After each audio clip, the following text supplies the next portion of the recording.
بيماننا بصقامنا سلام زيبلنا يحاو ويحبتن تلو سلام سلام نبهال كميك أنيخي أو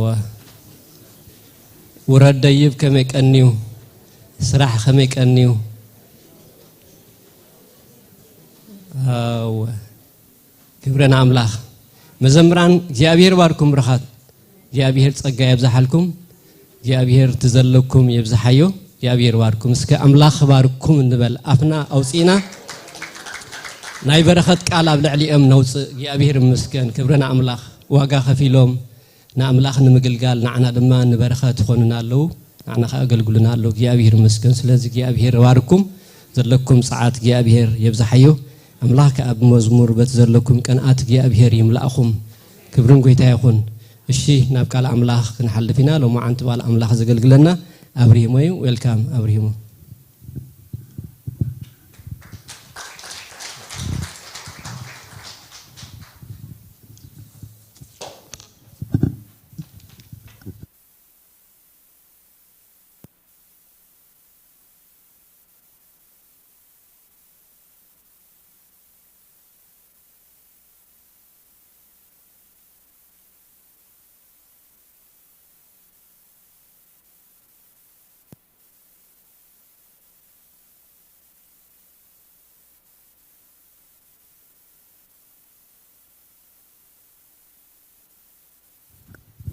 حراي እግዚአብሔር ዝተመስገነ ይኹን መጀመርታ ሕጅውን ደጊመ ንመዘምራን ኣሕዋትና ኣዝኹም ንበረኸትኩም ኩምና ይኹም እግዚአብሔር ይባርኽኩም ከምቲ ፓስተር ክብሎ ዝጸንሐ ኣብዛ መድረኽ እዚኣ መጽኻ ነዚ ጥዑም ዝኾነ መዝሙር ክትዝምር ብዙሕ ፕራክቲስን ብዙሕ ግዜ ወሲድካ ጸሊኻ ትገብሮ ነገር ስለዝኾነ መመሊሱ እግዚአብሔር ይባርኽኩም ክብለኩም ይደሉ ማለት እዩ ካልእ እውን ንኻልእ ክፍሊ ኣገልግሎታት እውን ነዚ ሕጂ ዘለናዮ መድረኽ ብጽሬት ኮነ በኻልእ ምድላው ብጸሎት ኮነ በኹሉ ነገር ንዝተካህኩም እግዚአብሔር መሊሱ ይባርኽኩም ክብለኩም ይደሉ ማለት እዩ كابزي بمقصال لوم عنتي النريو قال قرب تنقافيو مس مانم سواي تزرارب كلهم ግን በጣም ተጠንቂቀ ዝረብ ዝግብኦ ቃልዩ ስለዚህ ምናልባት በፍላት ከው ማለት በተዘለኒ ደረጃ ፍልጠት ከውን ይخل በዘይ ፍልጠት ጌጋ ዝተዛረብኩ ቃል ክትእርሙኒ ይካልዩ ማለት ዋላ ካብ መድረኽ ወን ከተውርድኒ ይካልዩ ማለት እዚ ሲጽናሐልና ወይ ድማ እዚ ይትረፈና ትብሎ ነገር እንድሕር ኮይኑ ይካልዩ አም ፈቃደኛ ማለት እግዚአብሔር ዝተመስገነ ይኹን ምክንያቱ እቲ ዓላማ መቸም ንምህናጺ እግዚአብሔር ዝተመስገነ ይኹን አብ ጢሞቴዎስ አብ ካላይ ጢሞቴዎስ أبت 3:16 كوميتني أملاخ سب مسناي قبل تدالي في الزمن تخون منفس أملاخ زنفسه صحف نتمهرتي تأكم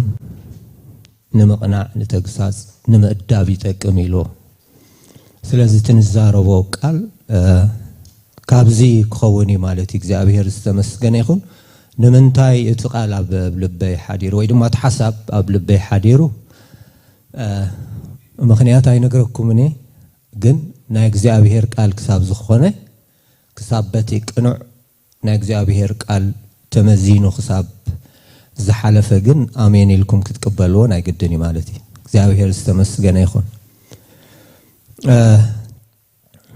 እቲ አርእስቲ ትምህርትና ምህሮ ክርስቶስ ይዝብል ምናልባት እዚ አቀዲመ ክብሎ ጸናሕኩም ከምዚ ዓብ ነገር ወይ ድማ ብዙሕ ዶክትሪናል ወይ ድማ ቴዎሎጂካል ፍልጠት ዝሓትት ኮይኑ ስለ ዝኾነ ይኮንኩም ከምኡ ክብለኩም ፀኒሐ መሰረታዊቲ ፋውንዴሽናል ዝኾነ ትምህርቲ እዩ ግን ኣብዚ ሕጂ ዘለናዮ ግዜ ብፍላይ ኣብዚ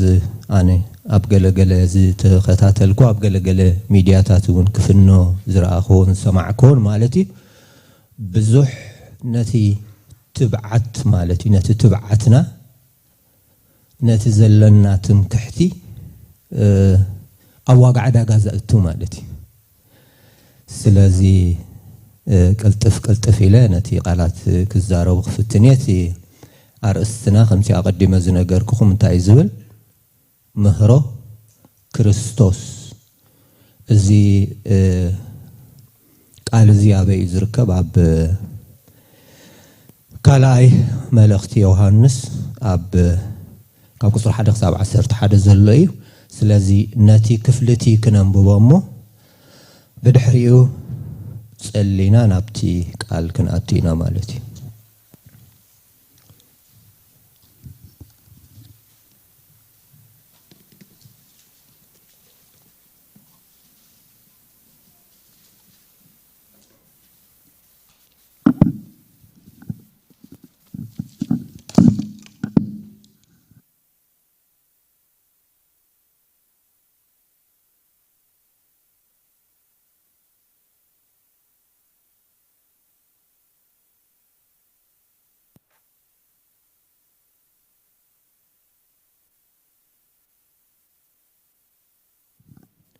ካልኣይ መልእኽቲ ዮሃንስ ካብ ቁፅሪ 1 ክሳብ 11 ዘሎ ማለት እዩ ካብቲ ሽማግለ ናብቲ ሓሪቲ እመቤተይን ናብቶም ኣነ ብሓቂ ዘፍቅሮም ደቃን ኣነ በይነይ ዘይኮንኩስ እቶም ነቲ ሓቂ ዝፈልጥዋ ዘበሉ ኩላቶም ድማ ዘፍቅርዎም ስለ እቲ ኣባና ዘላን ዘለዓለም ከኣምሳና ትነብር ሓቂ ኢልና እነፍቅሮም ዘሎና ካብ እግዚአብሔር ኣቦናን ካብ ኢየሱስ ክርስቶስ ወዱን ነቦን ጸጋን ምሕረትን ሰላምን ብሓቅን ብፍቅርን ምሳና ክኸውን እዩ ሓያሎ ካብ ደቅኺ ከምቲ ካብ ኣቦ እተቐበልናዮ ትእዛዝ ኮይኖም ብሓቂ ዝመላለሱ ስለ ዝረኸብኩ ብዙሕ እሕጎስ ኣለኹ ሕጂ ድማ እመቤተይ እቲ ካብ መጀመርታ ዝነበረና እምበር ሓድሽ ትእዛዝ ከም ዝጽሓፍ ኩልኪ ዘይኮነስ ንሓድሕና ክንፋቐር እልምነኪ ኣለኹ ከምቲ ትእዛዛቱ ጌርና ክንመላለስ እታ ፍቕሪ እዚኣ እያ ብኣኣ ክትመላለሱ ከምቲ ካብ መጀመርታ ዝሰማዕኩሞ እቲ ትእዛዝ እቲ እዚ እዩ ኢየሱስ ክርስቶስ ብስጋ ከም ዝመፀ ዘይእመኑ ብዙሓት መስሓቲ ናብ ዓለም ወፂኦም ኣለው እቲ መስሓትን እቲ ፀረ ክርስቶስን እዚ እዩ ሙሉእ ዓስቢ ክትቀበሉ እምበር ነቲ ዝፀዓርናሉ ምእንቲ ከይተጥፍእዎ ርእስኹም ሓሉ እቲ ጎቦ ዘብል ብምህሮ ክርስቶስ እውን ዘይጸንዕሲ ኣምላኽ የብሉን እቲ ኣብቲ ምህሮ ዝጸንዕ ንሱ ኣቦን ወድን ኣለዎ ዝኾነ ይኹን ናባኻትኩም እንተመፀ እሞ ነዚ ምህሮ እዚ እንተዘየምፅአ ኣብ ቤትኩም ኣይትቀበልዎ ሰላም እውን ኣይትበልዎ ሰላም ዝብሎስ ኣብቲ እኩይ ግብሩ ሓቢርዎ እዩ ንጸሊ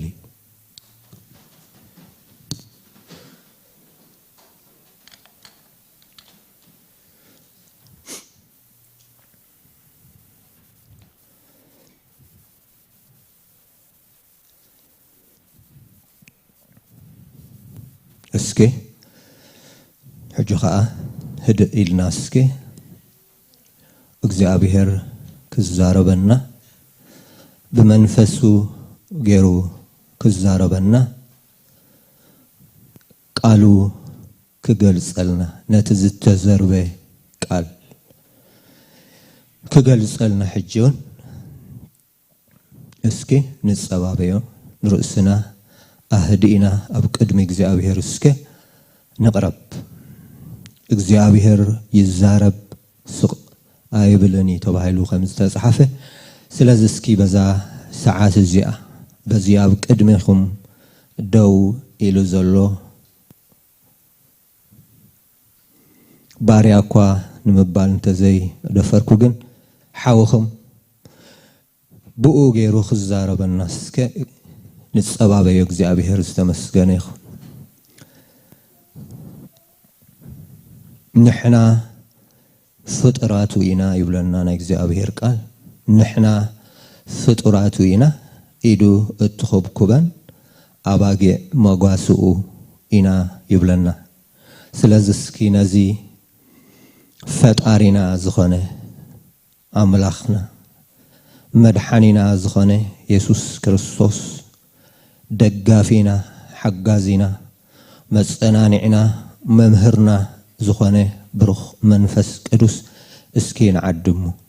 እግዚአብሔር ዝተመስገነ ይኹን እግዚአብሔር አምላኽና በዛ ሰዓት እዚኣ ደጊምና ንጽሊ አሎና በጎይታናን በመድኃኒናን በኢየሱስ ክርስቶስ ስም እግዚአብሔር አብ ቀድመኻ ንቀርብ አሎና እግዚአብሔር እትዝመካሕ በእግዚአብሔር ይመካሕ ተባሂሉ ከም ተጻሐፈ እግዚአብሔር አምላኽና እንሆ ናባኻ ክንቀርብ ምሳኻ ሕብረት ክንገብር قالكا كنسمع مخرخا كنسمع እግዚአብሔር ፍልጠትካ كنسمع እግዚአብሔር ዘኽአለና ወድኻ ኢየሱስ ክርስቶስ ስለዝኾነ ተመስገን ሳላ ወድኻ ኢየሱስ ክርስቶስ ኣብ መስቀል ሙማት ሳላ ወድኻ ኢየሱስ ክርስቶስ ናይ ኃጢአትና ዋጋ ምኽፋል ሕድገት ኃጢአት ምርካብ ንሕና እግዚአብሔር አምላኽና መሰል ወልድነት ረኺብና እግዚአብሔር አምላኽና ቤትካ አለና ሞ እግዚአብሔር አምላኽና ነመስግነካ አለና ሕጂ ድማ እግዚአብሔር አምላኽና እንሆ በሐቅ እግዚአብሔር እንሆ ነዚ ሕጂ ነዛ ሰዓት እዚ አዝኸውን ጊዜ መዲብካን ሂብካና ናልኻ ሞ እግዚአብሔር አምላኽና እንተ በውሕድ እንተ በብዙሕ እግዚአብሔር ኣብ ህይወትና መታን እግዚአብሔር አምላኽና ከሐብር ምስ እምነትና ከሐብር ምስ ቃልካ ክንሰማማዕ እግዚአብሔር አምላኽና ሞክን ጠቅመና እግዚአብሔር ሚእቲ ሱሳ ሰላሳ ክንፈር ይመታን እግዚአብሔር መንፈስ ቅዱስ ሕጂ ንዓኻ ንዕድበካ አሎና እግዚአብሔር አምላኽ ኣብ ቅድመኻ ክንቀርብ ከሎና እግዚአብሔር ምሕረትካን ጸጋኻን እምበር እግዚአብሔር አምላኽና ካልእ ዘመክሕ እግዚአብሔር ጽድቂ ዘመክሕ ፍልጠት የብልናን ሞ እግዚአብሔር አምላኽና ነመስግነካ አሎና ነቲ ቃል ድማ እግዚአብሔር ብምስትውዓልን እግዚአብሔር አምላኽና በመጥንቃቅን እግዚአብሔር ከነስተብህለሉ ክትድግፈና ንጽሊ አሎና ጎበዝ ነመንገዱ በመንታይ የንጽሃ ከም ቃልካ ነፍሱ በመጥንቃቅ ተባሂሉ ከም ዝተጻሐፈ እግዚአብሔር አምላኽና እንሆ ተጠንቂቅና ክንሰምዖ እግዚአብሔር ምስ ቃልካ ድማ እግዚአብሔር ከነሰማምዖ እንሆ መታን እግዚአብሔር ክትድግፈና ደጊብና በሽም ኢየሱስ ክርስቶስ ናዝሬታዊ ንጽሊ كل خبر زبله كل مسغانا زبله نعخا نبينا خابشوم يسوع يخون امين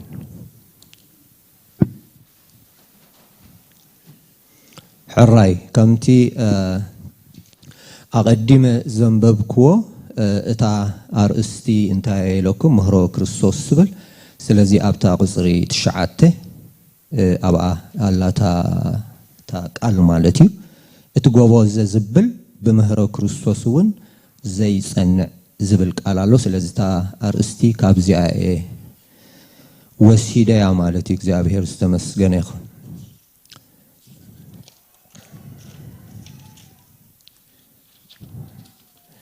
ደጊምና እስከ ካብ ደሓን ኣነ ከምበበየን እስኻትኩም ካብ መጽሓፍኩም ትሪእዎ ማለት እዩ ነታ ካብ ካልኣይ ካብ ቁጽር 9 ክሳብ 11 زلا خلنا كم تفلتوا ماشم كلاي ملأختن سالساي ملأختن هوريا يوحنس ببحده معرفي زلو سلازي كاب قصة 9 سبع 10 حدا زلو دقيمة كم بوي اتي غوبو زبل እትጎቦ ዝዘብል ዝዘንበለ ማለት ትርጉሙ ካብቲ هو ዝዘብል ማለት ወፃእ ዝኾነ ማለት እትጎቦ ዝዘብል ብምህሮ ክርስቶስ እውን ዘይጸንዕሲ አምላኽ የብሉን እቲ ኣብቲ ምህሮ ዝጸንዕ ንሱ አቦን ወድን ኣለዎ ዝኾነ ይኹን ናባኻትኩም እንተመጸሞ ነዚ ምህሮዚ እንተዘየምፀ ኣብ ቤትኩም ኣይትቀበልዎ ሰላሙን ኣይትበልዎ እቲ ሰላም ዝብሎስ ኣብቲ እኩይ ግብሩ ሓቢርዎ እዩ ይብለና እንደገና ኣብ ቀዳማይ ዮሐንስ ምዕራፍ 2 ካብ 18 ክሳብ 29 ዘለውን ደጊሙና ክንሪኦ ኢና ማለት እዩ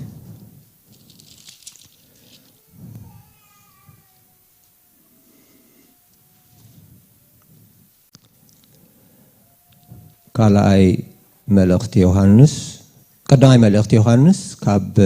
معرف حدا كاب 18 حساب 29 تنزل دق قدامي ملأخت يوحنس معرف كل التيس معرف كل الت كاب 18 حساب 29 تنزل له مالتي دق ازيا اتا دحريت الساعات ايا كمتي اتي صري كريستوس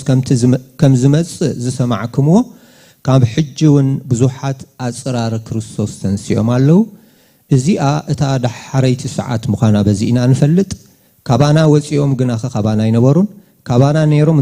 እንተዝኾኑስ ምሳና ጸኒዖም ነበሩ ነይሮም ግና ኩሎም ካባና ዘይ ምዃኖም ምእንቲ ክጋሃዱ እዮም ዝወፁ ንስኻትኩም ድማ ቅብአት ካብቲ ቅዱስ ኣለኩም ንኹሉ እውን ትፈልጥዎ ኢኹም ነታ ሓቂ ትፈልጥዋ ስለ ዘለኹም እየ ዝጽሕፈልኩም እንበር ዝሓፍኩልኩም እንበር ስለ ዘይትፈልጥዋስ ኣይኮንኩን ኩሉ ሓሶት እውን ካብ ሓቂ ኣይኮነን እቲ ንየሱስ ንሱ ክርስቶስ ምዃኑ ዝኽሕዶ እንተዘይኮይንኸ መን እዩ እቲ ሓሳዊ እቲ ነቦን ወድን ዝኽሕዶም ንሱ እዩ እቲ ጸረ ክርስቶስ ነቲ ወዲ ዝኽሕዶ ዘበለ ሁሉ ንኡ እቲ አቦ የብሉን ነቲ ወዲ ተአመነ ግና እቲ አቦ አሎ ንስኻትኩም ሲ እቲ ካብ መጀመርታ ዝሰማዕኩም አባኻትኩም ደአ ይነብር እቲ ካብ መጀመርታ ዝሰማዕኩም አባኻትኩም ዝነብር እንተኾይኑስ ንስኻትኩም ድማ ኣብቲ ወድን ኣብቲ አቦን ክትነብሩ ኢኹም እታ ንሱ ዘተስፈወና ተስፋ ኸኣ እታ ናይ ዘለዓለም ህይወት እያ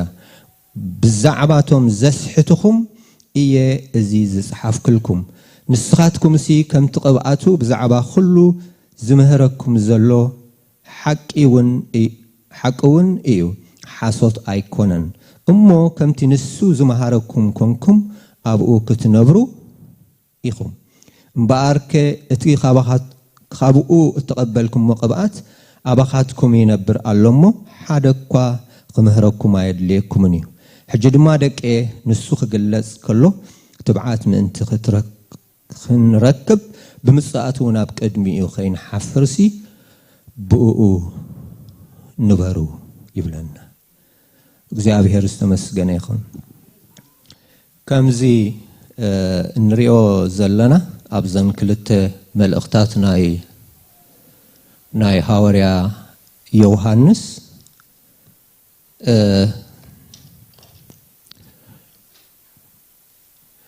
ብዙሕ ብፍላይ ብዛ ቀዳመይቲ መልእኽቲ ካልእ ብዙሕ ምኽርን ማዕዳን እኳ እንተሃለዋ እተን ቀንዲ መልእኽቲ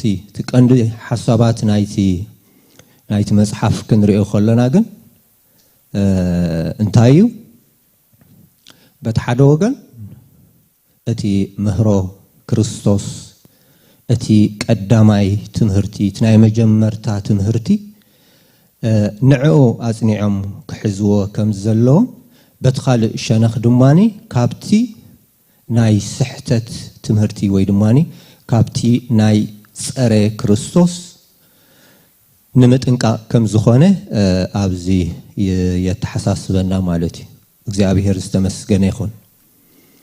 اسكي مجمرتا مالت اتي حساباتي اب كلتن دي فلاليو اتحدى اتي مهرو كريستوس زبل تنفلطو زغبانا تياصنعنا كنحزو زلنا فلطت تمسرتاو زخونه فلطت اب امنتنا نخنصنع دو نخنبل زغبرنا فلطت فاونديشنال زخونه فلطت ወይ ድማ مهرو كون كلو بتخالو وغن دماني كابتي ناي حسوت ወይ ድማ ናይ ስሕተት ትምህርቲ ወይ ድማ ካብቲ ፀረ ክርስቶስ ከመይ ጌርና ክንጥንቀቅ ከም ዘለና ድማ ኣብቲ መወዳእታ በተቀንደ ሓሳባተይ ብዛዕባ እቲ ምህሮ ክርስቶስ ክኸውን ከሎ ብተወሳኺ ድማ ካብዚ ድማ ክንጥንቀቅ ከም ዘለና ድማ ቁርብ ሓበሬታ ንመሃብ ማለት እግዚአብሔር ዝተመስገነ ይኹን ስለዚህ እቲ ምህሮ ክርስቶስ ኢልዎ ዘሎ ኢየሱስ ክርስቶስ ዝመሃሮ ማለቱ አይኮነን እቲ ምህሮ ክርስቶስ ኢልዎ ዘሎ እቶም ሐዋርያት ዝመሃርዎ ትምህርቲ እዩ ዝብለና ዘሎ ማለት እግዚአብሔር ዝተመስገነ ይኹን ስለዚህ of course ኢየሱስ ክርስቶስ predict አቀዲሙ ቅድመቲ ክኸውን ዘሎ ቅድመትን ሳይን ቅድሙማትን ምትንሱን ዝተዛረቦ ቃል አሎ ማለት ግን ንሱ ሕሉፍ ማለት እቲ ሐዋርያት ዝተዛረቡ ወገን ድሕሪ ሞትን ትንሳኤና ኢየሱስ ክርስቶስ ዝተዛረቡ ወይ ድማ ዝመሃርዎ እዩ ማለት እግዚአብሔር ዝተመስገነ ይኹን ከም ትፈልጦ ሐዋርያት መቸም ኣስታት 3 ዓመትን ክንደይ ፈረቃን ዝኸውን ምስ ጎይታ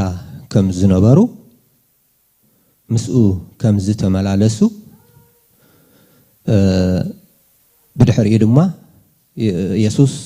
نسوت مسؤوم زنبرنا أستات 3 عامتن فرقا مسؤوم زتمالالسه بزح تأمرتن تأمراتنا يسوس كريستوس كم زرعايو يسوس كريستوس نسو بحقي ود أملاخ كم زخونه مرقا قصي زخون مالتي نسو كم ترى مدحاني ويدما كم ترى سب طرح كوينو زي كونه بزتفلي منغدي كالوت كغبرو زي كلو كالوت كمهرو زي كلو عبيت تأمرتن تأمراتن اندار اي نسو بحقي كريستوس ودهياو املاح كم زخونه مرغاغصي زخون نغرات اندار اي مسوم كم زتمالالسه ازي كلنا نفلطوينا مالتي دحارغن اتي ودسب كسقالي اب ايد حطان كودقي كسقالي كموتي ابسال سيت معلت دما كتنسئيلو اقديم زتزاربو قالما بعينهم كم زرايو مسخاخر كم زخونو مالتي يسوس كسقال كلو ريمو يسوس ميتو ريمو يسوس كريستوس تقبيرو ريمو يسوس كريستوس تنسئو ريمو ناستات 4 معلت دما بزيغاغي مرداتا نسو هياو كم زخونه انتا غيرلومي تغليص اللومي مسوم بلعو مسوم ستي ايو እግዚአብሔር ዝተመስገነ ይኹን عينهم من دار اي ودماني نحوارو انتا كم زخونه اب ግብረ ሐዋርያት ንخبو ተቀዳማይ እንዳራ اي ودما كم زعرغه ናብ ሰማይ كم زعرغه ድማ ሪኦም ወይም ማለት እግዚአብሔር ዝተመስገነ ይኹን ስለዚህ እዚ ናይ ትምህርቲ ክርስትና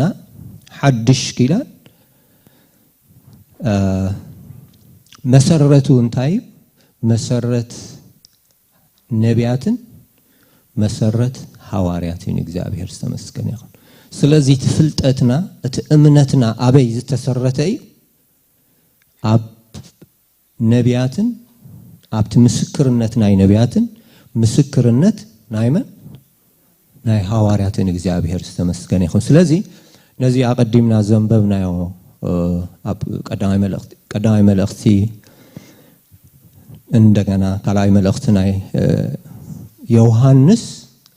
من زي صحافي حواريا يوحنس زي صحافي مالت سلزي حواريات يوحنس كابتم 10 حواريات كم زنبره أتي تاريخ نعم مصحف قدوسي نقرأنا مالتي እግዚአብሔር استمسكن يخون سلازي انتايو زبزل حجي حواريا يوحنس انتايو زت حساسبهم زلو نزوم أب قداي ملأختن أب كلاي ملأختن أب قداي ملأختن يساب كلاي ملأختن صحيفهم زلو صحيف لهم زلو أب مهرو كريستوس انتاي كخونو كصنعو أب قداي ملأختون جزارسو تي قداي معرف كزارب كله بزعبا يسوع كريستوس كزارب كله انتاي زبل نتي بعيننا زرعنايو بأذاننا زسمعنايو بأداوناون زر ما سسنايو قال هيوت ننغركم አለናይሉ እግዚአብሔር ተመስገን ይሁን ስለዚህ ከባዶ ተበጊሱ አይኮነን ሐዋርያ ዮሐንስ ዝዛረብ ዘሎ ሰሚዑ አይኮነን ዝዛረብ ዘሎ አንቢቡ አይኮነን ከምዝንሕና ሕጂ አንቢብና ንዛረቦ ዘለና አይኮነን ሐዋርያ ዮሐንስ ነቲ ቃል ህይወት بعينو رئوي بأذنو سمعوي بأداو دما دهسيسوي بتناي سقا مالتي فيزيكالي بأكل اتي قال اتي لوغوس كم زتغلص سقا كم زخونه سب كم زخونه انتاي غيري بعينو رئوي እግዚአብሔር ይመስገን ይሁን ስለዚህ እንታዩ ትምህሮ ክርስቶስ እንደሐሪልና ኢየሱስ ንሱ ማኒ ክርስቶስ እግዚአብሔር ይመስገን ይሁን ኢየሱስ ንሱ ክርስቶስ እዩ ከም ተፈልጦ ኣብ ታሪክ እስራኤል እቲ ኢየሱስ ዝብል መድሓኒ ማለት ስለዝኾነ የሽዋ ካልኦት ብጀካዚ ወድ ማርያም ካል ኢየሱስ ዝበሃል ሽም ዘለዎም ሰባት كم زنباروت كلنا نفلطينا مالتي سلازي ات يسوس نسو كريستوس ايو قبل كل حواريا يوحنس ابزي زنببنا يوم الاختي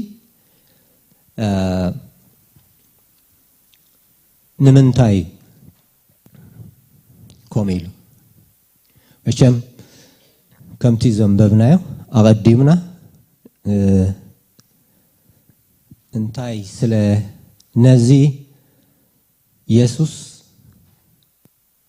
نسو كريستوس كم زخانه زخحد تمهرتي ويدما فلتت سلا زتتعتات وي مالت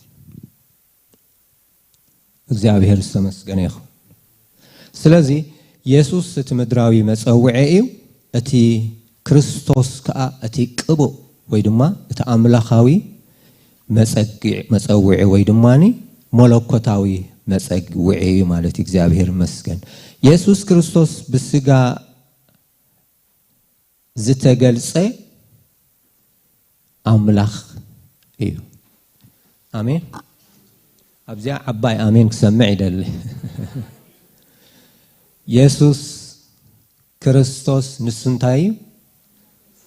ፍጹም ሰቢ ከም ዝኸማይ ማለት እንደገና ካ ፍጹም አምላኽ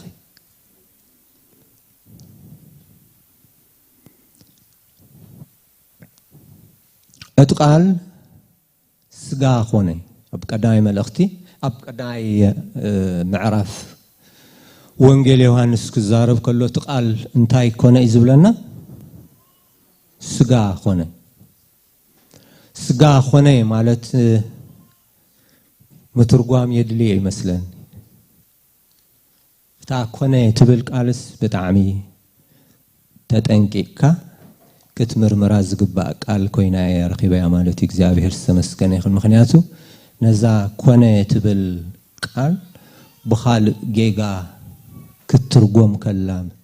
ሰሚዐ ማለት ነው በሐቅ ደሞ ሐዚነ ከምሰብ ማለት ሰብ ክሳብ ክንድኡዶ كسحتي خيلي كساب كن دودو خجاجة يخيلي والكاف تحسف كالخس بتعامي يجر مكمالتي سلازي إتا ملأختيون تحسابي تاب لبي زمسات نجارون نزيع أنا مقرم يا مالتي أنت بستفعل عليه من قدي نزي زربازي نزي قال سغا خونه قال ابها هلا من البات استفلالي منغدي كاب استفلالي مصحفتي وي كاب استفلالي ني حصوت ممهران وي سبقتي كنسمعو سلنخل انا خابتا زلات ننشتي عقمي نتا قال سغا كونه تبل ነገር قرب تنكف كبلو حسيبه مالتي እግዚአብሔር استمسገን ይሁን ስለዚህ ንስኻትኩም ዲፕሊ ማለቲ ኣብ ገዛኹም ነፍስ ወከፍና very አገዳሲት ናይ ዘእዋን ድማኒ አገዳሲት ፍልጠት ስለዝኾነ ስለዚህ ኣብ ገዛኹም ብዝተኻለ መጠን አንቢብኩም ካብ መጽሐፍ ቅዱስኩም ክትርድኡዋ ፈትኑ ይኹም ማለት ስለዚህ ንኹልኩም አሳይመንት ይህበኩም ኣለኹ ማለት እግዚአብሔር استمسገን ይሁን ስለዚህ እቲ ቃል ናብ ስጋ ተለወጠ ማለት አይኮነ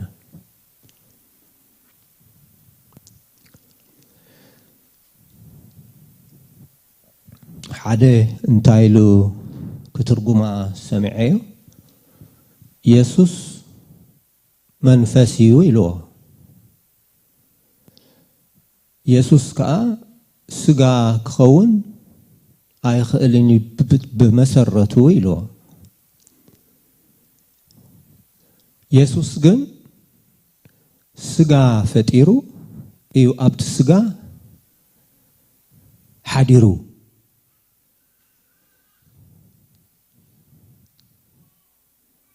ነዚ አክትርጉማ ከሎ ማለት ነዛ ታቃል ስጋ ኾነ ጸጋን ሐቅን መልእዎ ድማ ባና ሓደረ ዝብልሲ ነታ ኮነ ትብልሲ ፈጠረ ኢሉ ተርጉምዋ ማለት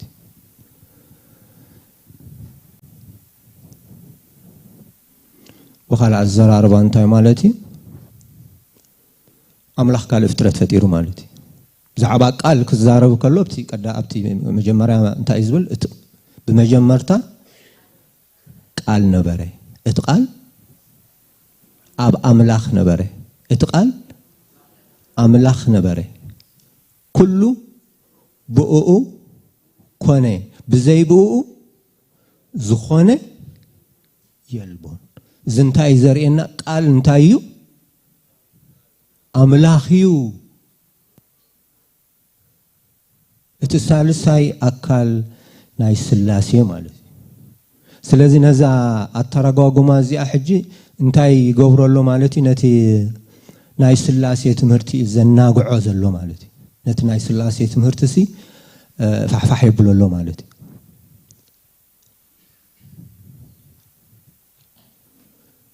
ከመልክዕና ከምስልና ሰብ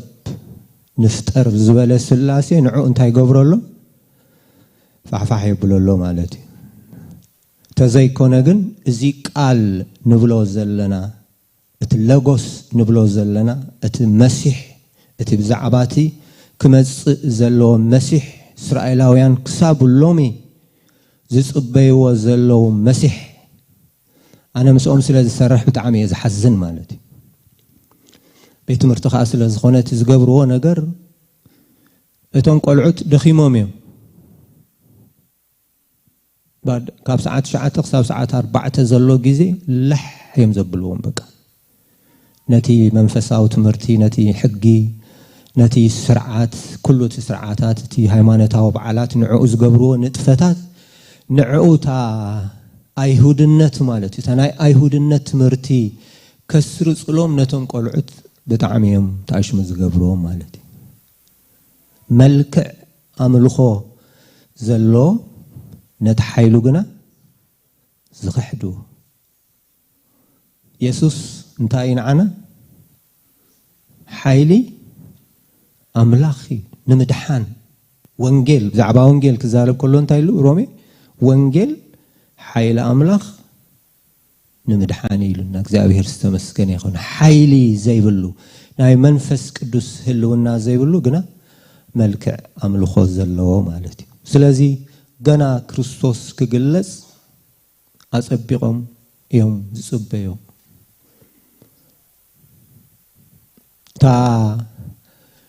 ታ ዘይተገልጸትሎም ግን እንታይ እቲ ካብ ድንግል ማርያም ዝተወለደ ኢየሱስ ንሱ ክርስቶስ ኣይኮነን ንዕኦም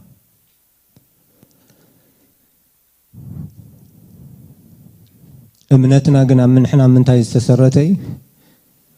ኢየሱስ ንሱ ካብ ድንግል ማርያም ዝተወለደ ኢየሱስ ንሱ መን ክርስቶስ እዩ እቲ መሲሕ እዩ እቲ ኣብ እስራኤል እቲ ኣብ ትንቢታት በብዙሕ መንገዲ ተጻሒፉ ዘሎ ክርስቶስ ንሱ እንታይ ኮይኑ ተገሊጹ እዩ መጺኡ እቲ ቃል እንታይ ኮይኑ ንብል ኣለና ቃል እግዚአብሔር እንታይ ይብለና ኣሎ ሰብ ኮይኑ ተገሊጹ እዩ ስጋ ኮይኑ ተገሊጹ እዩ እግዚአብሔር ዝተመስገነ ይኹን ቃል በመጀመርታ ነበረ እቲ ቃል ድማ አምላኽ ነበረ እቲ ቃል እውን አምላኽ ነበረ እዚ በመጀመርታ ኣብ አምላኽ ነበረ ብኡ ኩሉ ኾነ ኣብ ካብቲ ዝኾነ ዘበለ ድማ ብዘይብኡ ዝኾነ የልቦን ህይወት ኣብኡ ነበረት ይብለና እግዚአብሔር ዝተመስገነ ይኹን ስለዚ እንታይ ኮይኑ እዚ ትምክሕትና ኮዚ እዚ አመስጊና ዘይንጸግቦ ተገሪምና ድማ ዘይንጸግቦሲ እንታይ ዲ አምላኽ ሰብ ኮይኑስ አድሒንና ሓቀምሽ ተደኒቅና ዘይንጸግቦ ነገር አምልኽና ዘይንጸግቦ ነገር እንተዳሃልዩሲ አምላኽ ባዕሉ ሰማይን ምድርን ዝፈጠረ አምላኽሲ እንታይ ኮይኑ ከምዚ ኸማና ሰብ ኮይኑ ከድሕነና ሰብ ኮይኑ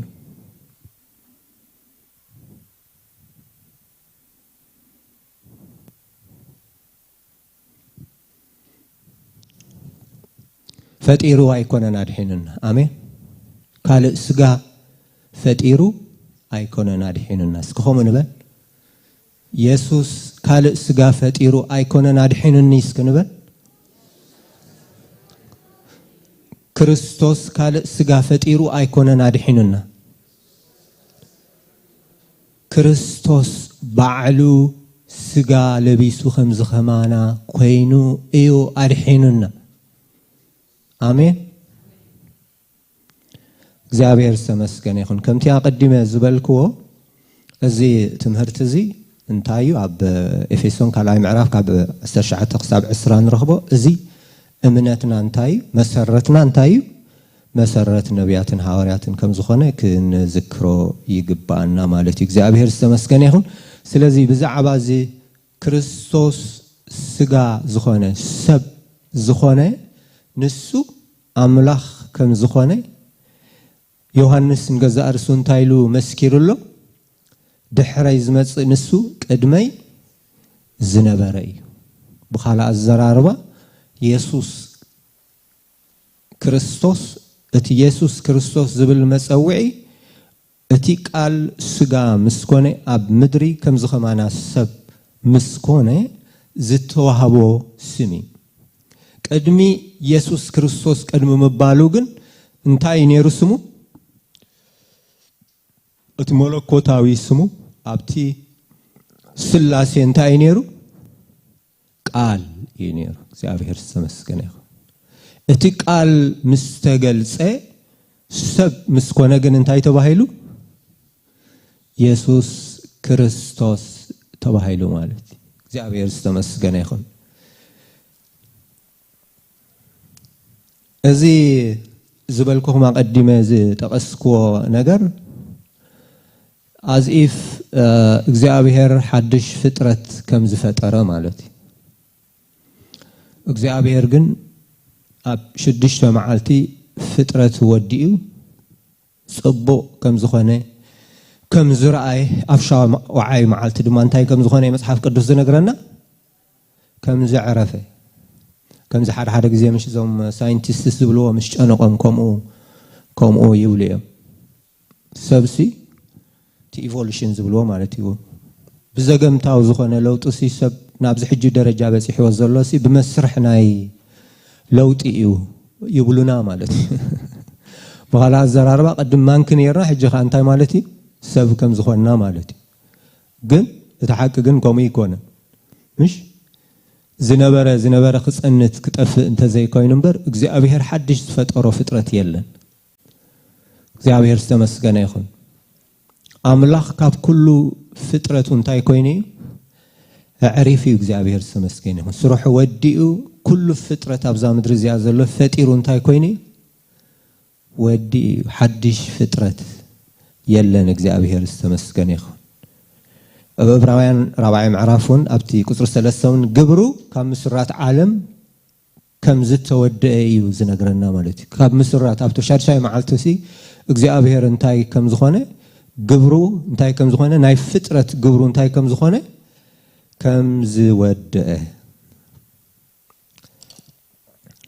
سجا عدال خلّي عالم ناب عالم كعتو خلّو سجا عدال خلّي يبلن أمنة أب إبراهيم 4 مالتي 14 مالتي حجنا زي نحاسوت ممهر خطرقو ما خلّو انتاي زولو سجا عدال خلّي قبل كلوسي as if أتي سجا يسوع كريستوس ويدماتي يسوع نبلو زلنا كاب كريستوس كم زت فليه ماله سجا دال خليك كلوس حدش فترة كم زت فترة مالتي حدش فترة እግዚአብሔር كم زدالو بعلم مسدالو ادحار اتقال ويدماتي كريستوس دما أبو كم زحدر جيرو يتنتنو مالتي كن كوم أيكونن يزنتاي زرينا زقال زنتاي زرينا سجا دال خالي قبل كله يسوع كريستوس سب كم زخنا يزنقرنا اتي علامة كون تايدي نا يسوع كريستوس سب مخان تايت علامة قرنسك ندق سب نبدحان كوي مملاس كوي نابت زنبرو السفرة مملاس كوي سبكو بملك እግዚአብሔር ተፈጢሩ سبكو أب قدم እግዚአብሔር كبور فترة كوي እግዚአብሔር ተመስገን ይሁን ስለዚህ ኢየሱስ ክርስቶስ ስጋ ዝኾነሉ ምክንያት ስቃይ መሪጹ ይመስለኩም እቲ ስቃይኮ በቃላት ገሊጽካ ትውድኦ ነገር እኮ ይኮን እቲ አብ ስጋ ኢየሱስ ክርስቶስ ዝወረደ ስቃይኮ መቆጸሪ የብሉ ኢየሱስ ክርስቶስ ኃጢአት ናይ ዘዓለም እዚኣ ተሰኪምኮ ናይ ነፍስ ወከፍ ኃጢአት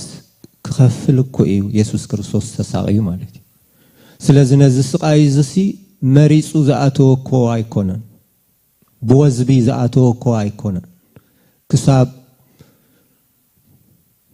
ደም ዝርህጽ እኮ እዩ ጸሊሉ ጎይታ ፍቃድ ካንተ ኮይኑስ ዛጽዋ እዚ አኸባይ ትሕለፍ ኢሉ እኮ ጸሊ እኮ እቲ ስቃይ ክሳብ ክንደይ ከቢድ ከም ዝነበረ መሪር ከም ዝነበረ እኮ ኢየሱስ ክርስቶስ ፈልጥ ነይሩ እኮ ግን ኢየሱስ ክርስቶስ ፍቃድ አምላኽ ፍቃድ አብኡ ክፍጽም ስለዝመጸ ነታ ጽዋ ድማኒ ሰብ ክድሕን እንድሕር ኮይኑ ናብ ዝነበሮ ስፍራ ክምለስ እንድሕር ኮይኑ ሕድገት ኃጢአት ክረክብ እንድሕር ኮይኑ ናይ ኃጢአት ዋጋ كخفل اندحر كوينو ني حاتيات واغا موتيو زبلنا مصحف قدس عسب حاتيات انتاي موتي زبلنا سلازي از موت زي واغو از حاتيات زي واغو موت اندحر كوينو سب خمي منقد يدحن من كخدحنو يخد يسوع كريستوس املاخ كنسو جن كمتي اب فيليبي خلاي معرف زبلنا مالتي كاف 10 حد بيلو أملاخ كنسو نتا أملاخ النتو كم منزع كي قصر جن انتاي كوين يسوع سب كوين እግዚአብሔር ተመስገን ይሁን ስለዚህ ኢየሱስ ክርስቶስ انتاي ፍጹም ሰብ ኮይን ይሁን አምለም አድሕኑ ማለት እግዚአብሔር ተመስገን ይሁን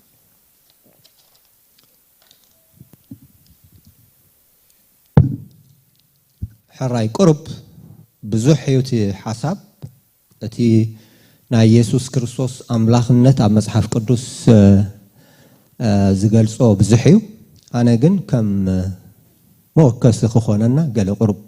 ተቕስታት ክንብብየሞ ብድሕሪኡ ከዓ ኢየሱስ ፍጹም ሰብ ከም ዝኾነ ከዓ ክጠቅስ ክርስቶስ ዘለዓለማዊ ከም ዝኾነ ዘለዓለማዊ ክንብል ከለና አምላኽ ምዃኑ መረጋገጹ ማለት እዩ ክርስቶስ ዘለዓለማዊ ኣብ ሚክያስ 5:21 ንረኽቦ ኣብ ዮሐንስ ወንጌል ዮሐንስ ማለት እዩ شامن عماي معرف 58 قولسي 1:17 نرخبو مالتي كريستوس زي لوط مخانو دماني اب ابراهيم 13:8 نرخبو كريستوس كله زخل كم زخونه لوقاس 8:24 ماتيوس 28:18 كريستوس اب كل سفرة كم زركب ماتيوس 18:10 يوحنس 1:48 3:13 مالت كله زفلت مخانو ماتيوس 24 3 كاب 31 مارقس 11:26 لوقاس 5:22 يوحنس 2 كاب 24 كاب 25 مالتي سلازي يسوع كريستوس قدوس كم زخونه صادق كم زخونه فقري كم زخونه محاري كم زخونه امون كم زخونه قال املاخ ينغرنا እግዚአብሔር ተመስገነ ይሁን ስለዚህ ኢየሱስ ክርስቶስ ፈሪሳውያን ወይ ድማ አይሁዳውያን ኢየሱስ ክርስቶስ ናይ ሞት ፍርዲ ክፈርድዎ ከሎሲ ንምንታይ ደም ብምንታይ ምክንያትዮም ኢየሱስ ክርስቶስ ናይ ሞት ፍርድ ፈሪዶም بمخنيات حاتياتون بدلون دي ايكونن انتايو نعاتهم نساتهم اصبقهم نتحقي املاخ نتي حقي ناي حمشته بين ناي موسى مصحفتي يكون نت نبيات اصبقهم مفلطوه سلازي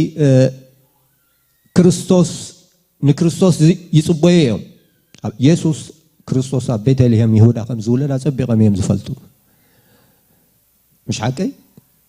جنا نسو ازي ود مريم ازي ود نازريت نسو كريستوس ايكونن إلوميم زي تقبلوا بخالا الزرار انتي مالتي مسحاتهم انتي اميل نمنتي هم كتقتلون تدلي زلهم مسبلهمكو نسخا كم زخما ناسب كلخاس نفلتك عينا مالتي كم زخما ناسب كلخاس نرأسخ انتا غيركا سلازو قصركا املاخ غيركا سلازو قصركا ودا املاخ يلكا ودا املاخ مالت املاخ مالت غيركا نرأسخ سلازو قصركا عينا يلوم سلازي يسوع كريستوس ناي موت فرد زتوهابو انتاي سلازخوني ودا املاخ سلاز املاخ يخا نرأس خم زخما ناسب كلخاس نرأسخ املاخ غيركا سلازو قصركا يميلوم እግዚአብሔር ተመስገን ይሁን ጳውሎስ ከም ትፈልጥዎውን نتا بيت كريستيانا صبيقو بزلعله منجد زساددا زنبره مالتي كساب اب دمشق خيدو اب يروشلم زلا بيت كريستيان اساديدوس غنا اب دمشق خيدو خا نتا ابو زنبرت محبر كريستوس كسادد ورقه صحفت كاب ليق كان وسيدو ام منجدي اندخل بقنات نسو بحق يسوع نسو انت يكونني لي زامن نيرو كريستوس ايكونن يليزا امن نيرو مالتي سلازي امن قدغن نسو بحيلي مستغلصلو غن نسخا مني خمس بلو نسخا انت نسخا تساددو زلخا كريستوس يمس بلو كابتا غزيتي اخمه غيرو هيوتو خمز تلوط ات تاريخي نغرنا املاح تمسكن يخون مخنياتو نسو خسادد زخيد زلو حدا يسوع زبحال كاب نازريت زتولده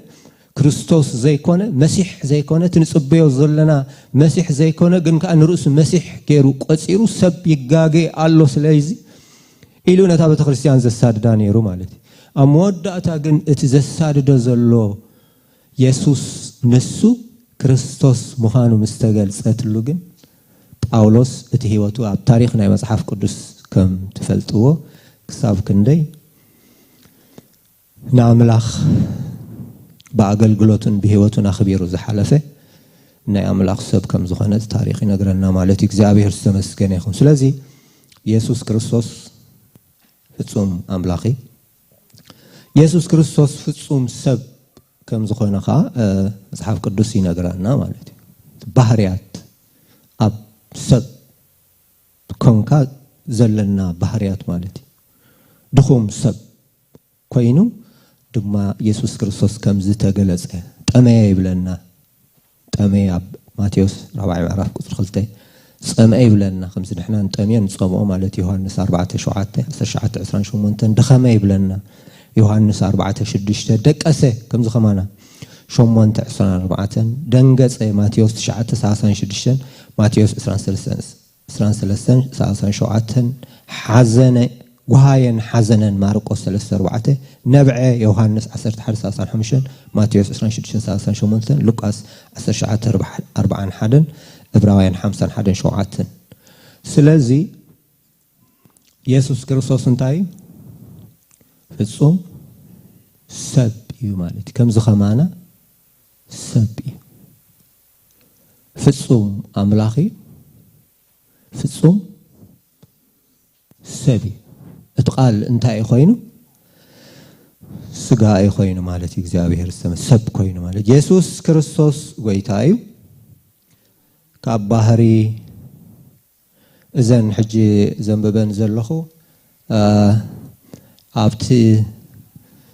ቀዳማይ ኣብቲ ታሪኽ ቤተክርስቲያን ብዛዕባ እዚ መንየም ዝብሎ ሽሙ ረስዑ ደሊ አሪዮስ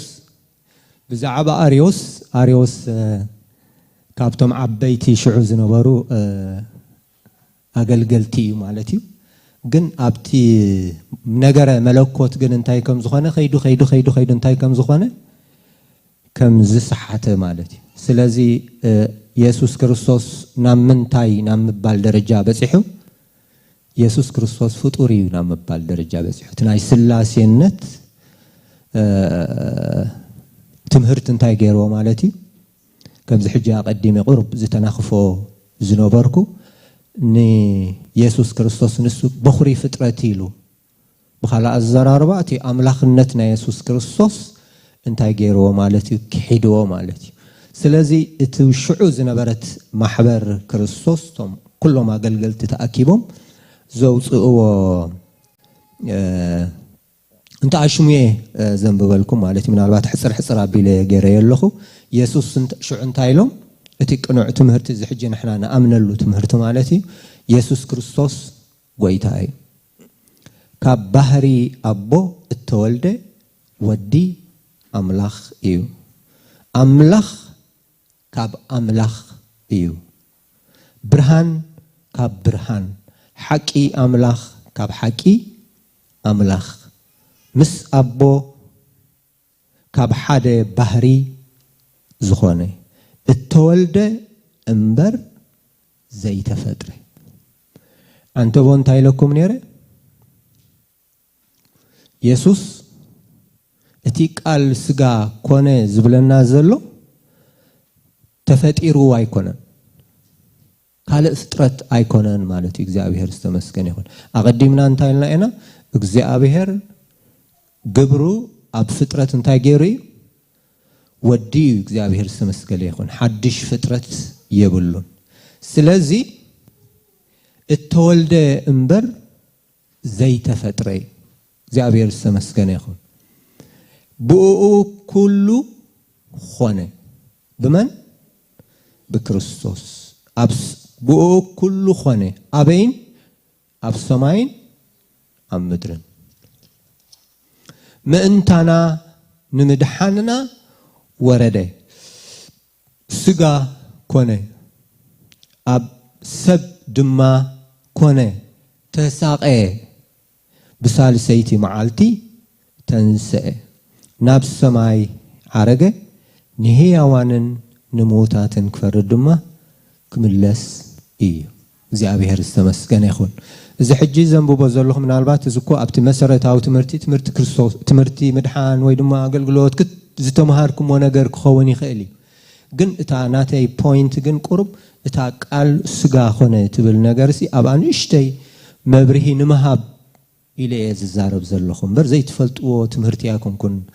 ሕጂ ዝዛረብ ዘለኹ አምላኽ ዝተመስገነ ይሁን ሐዋርያ ዮሐንስ እውን ኣብቲ መልእኽቱ ከምቲ ዝሰማዓኩሞውን ስለ ዘይፈልጥዎ ይኮነን ዝደግመሎም ነይሩ ግን እንታይ እዩ መቸም ቃል አምላኽ ኩሉ ግዜ እንታይ እዩ ሓድሽ ስለ ዝኾነ ነቲ ትፈልጦ መሊስካ ከዓ ክትሪኦ ከለኻ ከዓ እቲ እምነትካ እቲ መሰረትካ እንታይ ይኸውን ማለት እዩ መሊሱ ይድልድል ማለት እዩ እግዚአብሔር ዝተመስገነ ይሁን ከምዚ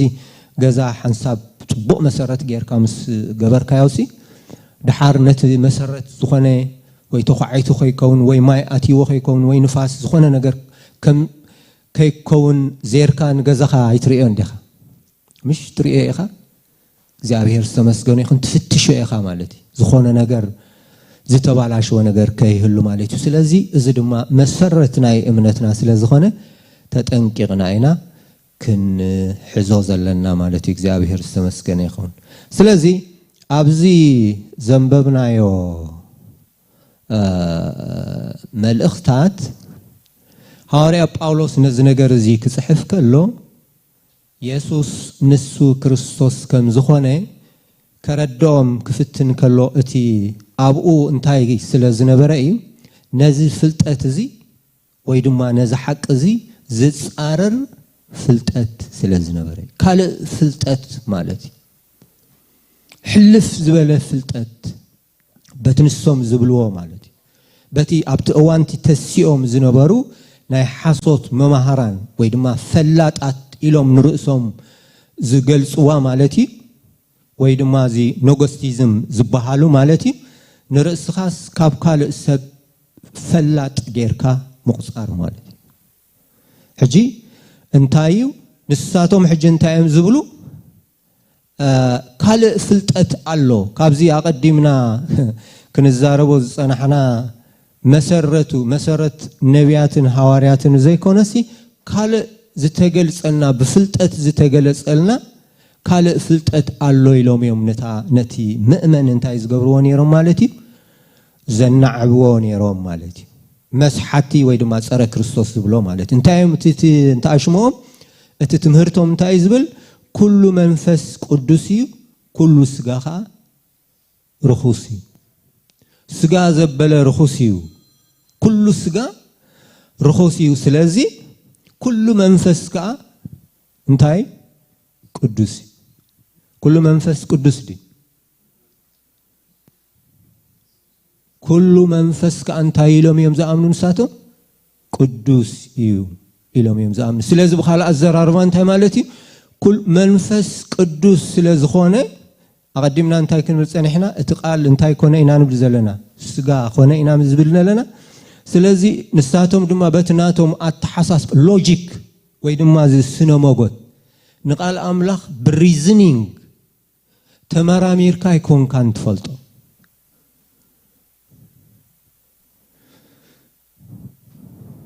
ኣሚን ካያኻ ከም ዘለዎ ተቐቢልካ ያኻ ተኣምኖ ማለት በኋላ ኣዘራርባ ነዚ ቃል እዚ ዝገልጸልና መንፈስ ኣለና እግዚአብሔር ተመስገነ ይኹን በቅንዕና እግዚአብሔር ግለጸለይ በመንፈስካ ጌርካ ግለጸለይ ነዚ ቃል ካይልና በቅድሚ እግዚአብሔር ተቀሪብናስ እግዚአብሔር ይገልጸልና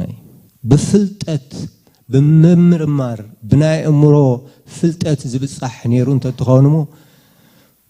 ድሕሪት ምተረፍና ነይርና ማለት እዩ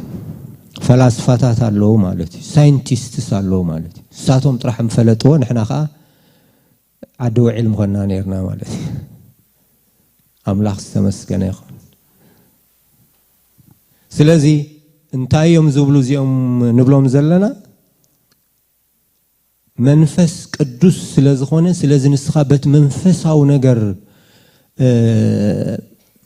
ተገሊጹልካ ተማራሚርካ ነቲ መንፈስ ክትርድኦ ትኽእሊኻ እዮም ዝብሉ እቲ ስጋ ከዓ ርኹስ ስለዝኾነ በኋላ ኣዘራርባ እንታይ ንምንታይ እዮም ዝጻረርዋ ዘለው ነታ ቃል ስጋ ኮነ ትብል ፍልጠት ንዓዮም ዝጻረርዋ ዘለው በኋላ ኣዘራርባ እንታይ ማለቶም እዮም እቲ ስጋ ርኹስ ስለዝኾነስ መንፈስ ኣብ ስጋ እንታይ አይኮንን ኣይሓድርን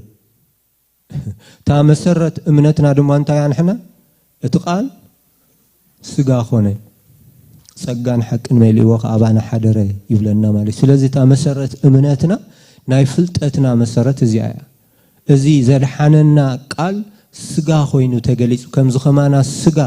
ካብ ድንግል ማርያም ተወሊዱ ስጋ ሰብ ወሲዲ ድንግል ጠኒሳ ኳይ ዝብለና ተቃል ድንግል ለኽጠንስ ትኽእል ሎጂክ ማለት በት ባህሪያዊ ኣተሓሳስባሲ ድንግል ክጠንስ ይካል ኣይካልን سلازي بحايلنا منفس قدوس اتسقى انت يا خوينو سب يخوينو اتقال انت يا خوينو سب يخوينو منفس قدوس كوردكيو حايلي تلعلك كتصللكيو يتبايلو مالت انا سواي زي فلتكم سبلتسي اي كالنيو اتبلو زلا مالت سواي سبيتس بزي سوايس كتنس اي كالنيو اتبلو زلا ماريم نسو خات ملأخ كان تايز بلا زلو منفس قدوس كوردكي حايلي تلعلك كتصللكيو اتزي كال يكال كم زخونه مالت بناي እግዚአብሔር حايلي بناي እግዚአብሔር كእلت كتنسي خيز بلا زلو كم ابنت كتكونا خال ناب من مرحوا مالت ناب ኤልሳቤጥ تازمدك اب ارغنا انتي كوينا تني صادرو شارشاي ورحه خمس جبرت مالت ارغيس دو تطنسيا زارغس قالن سيتي اتغبو نختولد زغبرا ناي تفطرو حق اندحرا قاري صوادو كتنسي كالي اي كالني جن ኤልሳቤጥ كم زتنست እዚ ድማን እምነት ማርያም كم زخونلاتي نسب زي كالو እግዚአብሔር كم زكالو ማርያም ስለዛ አመነት እንሆ ባሪያ እግዚአብሔር كم ዝበለት እቲ ቃል ድማን እንታይ كم ዝኮነ ስጋ كم ዝኮነ كم ዝኸማና كم ዝዴታትና ንዓና ጠኒስክን ተወልደኦ ማለት ኖርማል ملكوت አይኮን ምናልባት ታፍሊቲ ተግብራናይ ማርያም مسبعي كي ترخبت سلازي تنست انبر اتتنسي كمزي نورمال نعنا زولد كنو حواتنا تولدو لكعكم يمالت كان يسوس كريستوس انتهي بخري وداي بخري ودا حساب التجلاجل يسيف كمزي فلتات تاريخنا مصحف قدس ينغرنا مالت እግዚአብሔር ተመስገን ይሁን ስለዚህ እዚአቶም እንታይ ዝብል ዘለው ኩሉ መንፈስ ቅዱስዩ ኩሉ ስጋኻ ርኾስዩ ስለዚህ ቅዱስ ዝኾነ ኩሉ መንፈስ ቅዱስ ካለ መንፈስ የለን ካለ ቅዱስ መንፈስ አለ በንጻሩ ርኹስ መንፈስ አለ ማለት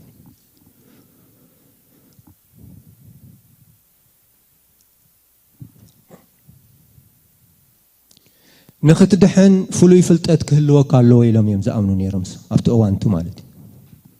حجون كما عينت تمهرتي خمزلون نسمع لنا مالتي تي مسرت ناي امنت مسرت ناي تمهرتسي قال املاح زي كونسي بقى منفس قدوس بزغلصلي نو منفس قدوس بزغلصلكا دوكترين كتسرح ايكالني منفس قدوس يذكرك منفس قدوس يمهرك منفس قدوس يمرحكا منفس قدوس كن دوكترين اي هبكاني ناي بعلو دوكترين حيزو اي مثلا منفس قدوس كذكركم يو تبايل اب وانجيل يوحنس كم نفلطوسي اب 14 بعلو يسوع كريستوس انا انت خدكو يحشكم مشيلو انا انت خدكو نسو باكل مسوم يزلو مالت باكل كابوم دحر تفلي تناي املاح نجر تناي يسوع كريستوس نجر كو تساتفتي ايكونن مش ني حاو مريم مني انا على ازاركو كاب برحق بوتا تغعيزو مسيكو يسوع كريستوس فويس ومبر برحق ايكونن حقيمش سلازي يسوع كريستوس مس عرجه مستنس ابيمان املاح مستقمطه جن من مسي بروخ منفس قدس مسي مالتي مش اب كل سفرا يركب ابتي ويدما ابزي زي سجدلو غزي كمسي خالو مالتي املاح استمسكن يخون املاح انتايو منفسي بحق بمنفس اندما نملخو مالتي እግዚአብሔር استمسكن يخون ስለዚህ ናብ ኢየሩሳሌም መخዳየድ ለና መንፈስ ቅዱስ ሕጅ ምስመናለው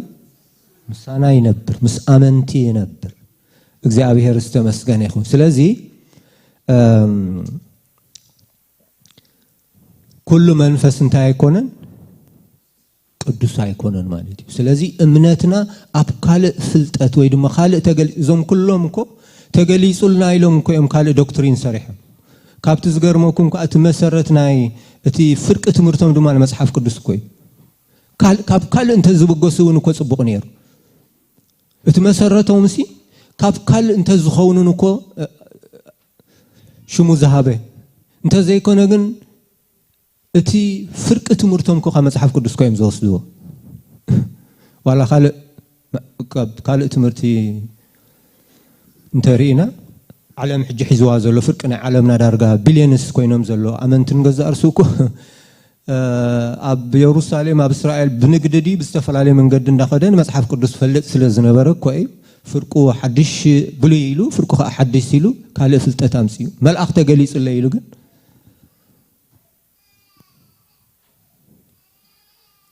ملأخ تغليصلك ناي امنتك مسرت خونك አይከልን እግዚአብሔር ይመስገን ይሁን መንፈስ ቅዱስ ነዝቃል እዚ ይዝገልጸልና አሜን አብዚያስተው አጸብቅኩም ክትሕዙነ ይደሉ ማለት ነዚ ይዝገልጸልካ ነዝቃል እዚ ነዚ ጽኑዕ ዝኾነ ቃል ነዚ ኣብቲ መወዳእታ ናይ ራእይ ዮሐንስ ነዚ ዝውስኽ ወይ ድማ ዘጉድል ምሽልወሎ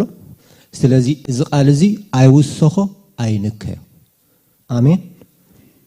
እግዚአብሔር ይመስገን ይሁን ስለዚህ መንፈስ ቅዱስ ግን ነዚ ቃል እዚ እንታይ ይገብረልና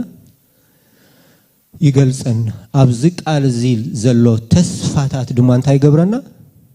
ተማቀልቲ ይገብረና ተኻልእ ዝተፈላልየ እግዚአብሔር በቃሉ ተዛሪቡና ዘሎ ብዛዕባ ፈውሲ ንበሎ ብዛዕባ ትንቢት ንበሎ ብዛዕባ ካልእ ብዙሕ ነገራት ማለት እዩ እቲ ተስፋታት ኣብቲ ዝተጻሕፈ ተስፋ መንፈስ ቅዱስ ብሓይሉ ነዚ ተስፋታት እዚ እንታይ ይገብረልና كون يغبرنا مالتي املاح تمسكن نخومي ድማ መጽይቁ ብሩኽ መንፈስ ቅዱስ ተዘይኮነ ካብዝ ቃል እዚ ወጻኢ ዝኾነ ትምህርቲ መልአኽ ተገሊጹለይ መንፈስ ተገሊጹለይ ኢልካ ትምህርቲ የለን ማለት ስለዚህ ንኽትድሕን ፍሉይ ፍልጠት ክህልወካ ኣለዎ እዮም ዝብሉ እዚኦም ንሓሶት መማህራን እቲ መለኮታዊ ክርስቶስ ኣብ ጥምቀት እዩ ሓቢርዎ ቀድሞ ሙማቱ ድማ ሓዲግዎ ይብሉ ኣብዚ እዚ ዘንብቦ ዘለኹ ሕጂ ኣብቲ ኣብ መልእኽታት ናይ ቀዳማይ መልእኽት ናይ ዮሐንስን ካልኣይ መልእኽትን ዘሎ ካብቲ ዘንበብናዮ ምዕራፍ ማለት እዩ ስለዚ ቶም ኖጎስቲዝም ዝበሃሉ ቶም ካልእ ፍልጠት ዘሎ ሕልፍ ዝበለ ፍልጠት ዘባል ፍልጠት ዝብሎ ዘሎም እዚ ነይሩ እቲ ትምህርቶም ማለት እዩ እቲ መለኮታዊ ክርስቶስ ስጋ ኃጢአተኛ ስለዝኾነ ክስቀልዎ ኻይብሉ እቲ ካልእ ትምህርቶም ድማ እንታይ ስጋ በመሰረቱ ኃጢአተኛ ስለዝኾነ እንታይ ክኾናሎ ክስቀጥ ጥራሕ ይዘልዎ እዮም ዝብሉ ስጋ ኃጢአተኛ ስለዝኾነ ብስጋ ዝግበር ምጥሓስ ሕጊ አምላኽ ኃጢአት አይኮነና ምባል ደረጃ ድማ ይበጽሑ ማለት እቲ መንፈስ እንታይ ይብለው ቅዱስ ይብልዎ ምሽ እቲ ብስጋ ግን ኃጢአተኛ ስለዝኾነ ብስጋ ዝግበር ኃጢአት እንታይ አይኮነ ብስጋ ዝግበር ሕጊ አምላኽ ምጥሓስ ከም ኃጢአት አይቁጸርም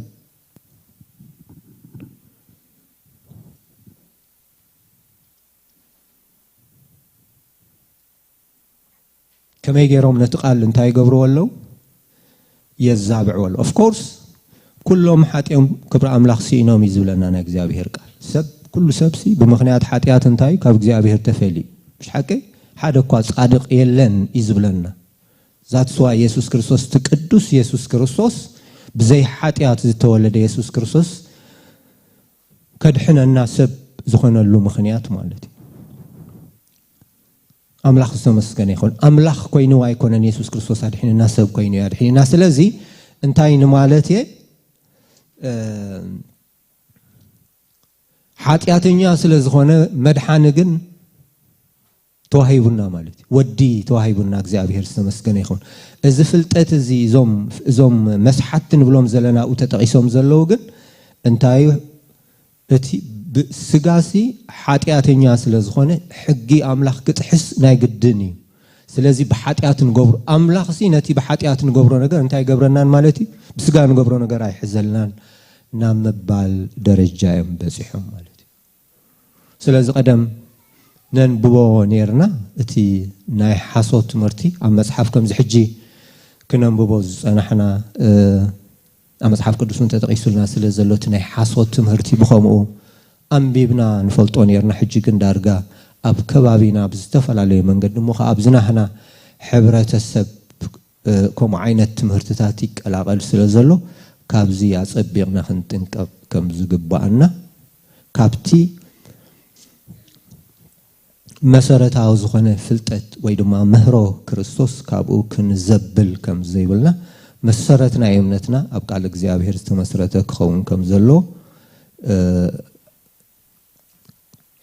ክንመሃር ይግባና ማለት እዩ ስለዚ ካብዚ እንታይና ንምሃር እንድሕሪልና መሰረት እምነትና እንታይ እዩ ቃል እግዚአብሔር ዲ ዋላ ካልእ ነቢያት ዝተዛረብዎ ቃል ዲ መልአክ ተገሊጽለይ ዝብል ቃል ዲ ኣነ ምስ መንፈስ ቅዱስ ዝውዕል ዝሓድር ካብ ዝብለና ቃል ዲ ኣይኮነን ካብቲ ነቢያትን ሐዋርያትን ዝመስከርዎ ምህሮ ዲዩ ዋላ ካልእ ጸጋ ኣምላኽ ተገሊጽ እዩ ምድሓን ናብ ኩሉ ሰብ ኣምጽእ እዩ ስለዚ ካብዚ ወፃእ ካልእ ፍልጠት የለን ኣብ ታሪኽ ደቂ ሰብ ኣምላኽ ሰብ ኮይኑ ተወሊዱ ስለ ኃጢአትና መይቱ ተንስዩ ሕጂ ኣብ የማን ኣምላኽ ተቐሚጡ ዝነብር ኣምላኽ እዩ ዘለና ኣምላኽ ዝተመስገነ ይኹን ኢየሱስ ንሱ ክርስቶስ ወዲ ኣምላኽ ምዃኑ ምእንቲ ክትኣምኑ ኣሚንኩምውን ብስሙ ህይወት ምእንቲ ክትረኽቡ እዩ እዚ ዝተጻሕፈ مش أب وانجيل يوحنس معرف إسرة 31 كم ويزولن هوري يوحنس تكندي ملقتو كل أنتن ملقتاتو ولا وانجيل حويسكا دحر كلهم توما مصحف قدس تصحيف زلو مصحف دحر كله تصحيف صحف سلازخونه اتكندي ناي هوريا يوحنس تمهرتي أبتي ኢየሱስ ንሱ ኣምላኽ ከም ዝኾነ ወይ ድማ እቲ ቃል ባዕሉ ኣምላኽ ከም ዝኾነ ንኸረድእ ዝጽሓፎ እዩ እግዚአብሔር ዝተመስገነ ይኹን ብኡ ኣሚንና ድማ ኢየሱስ ንሱ ክርስቶስ ከም ዝኾነ ኣሚንና ናይ ዘላለም ህይወት መታን ክንረክብ ክንጽልይና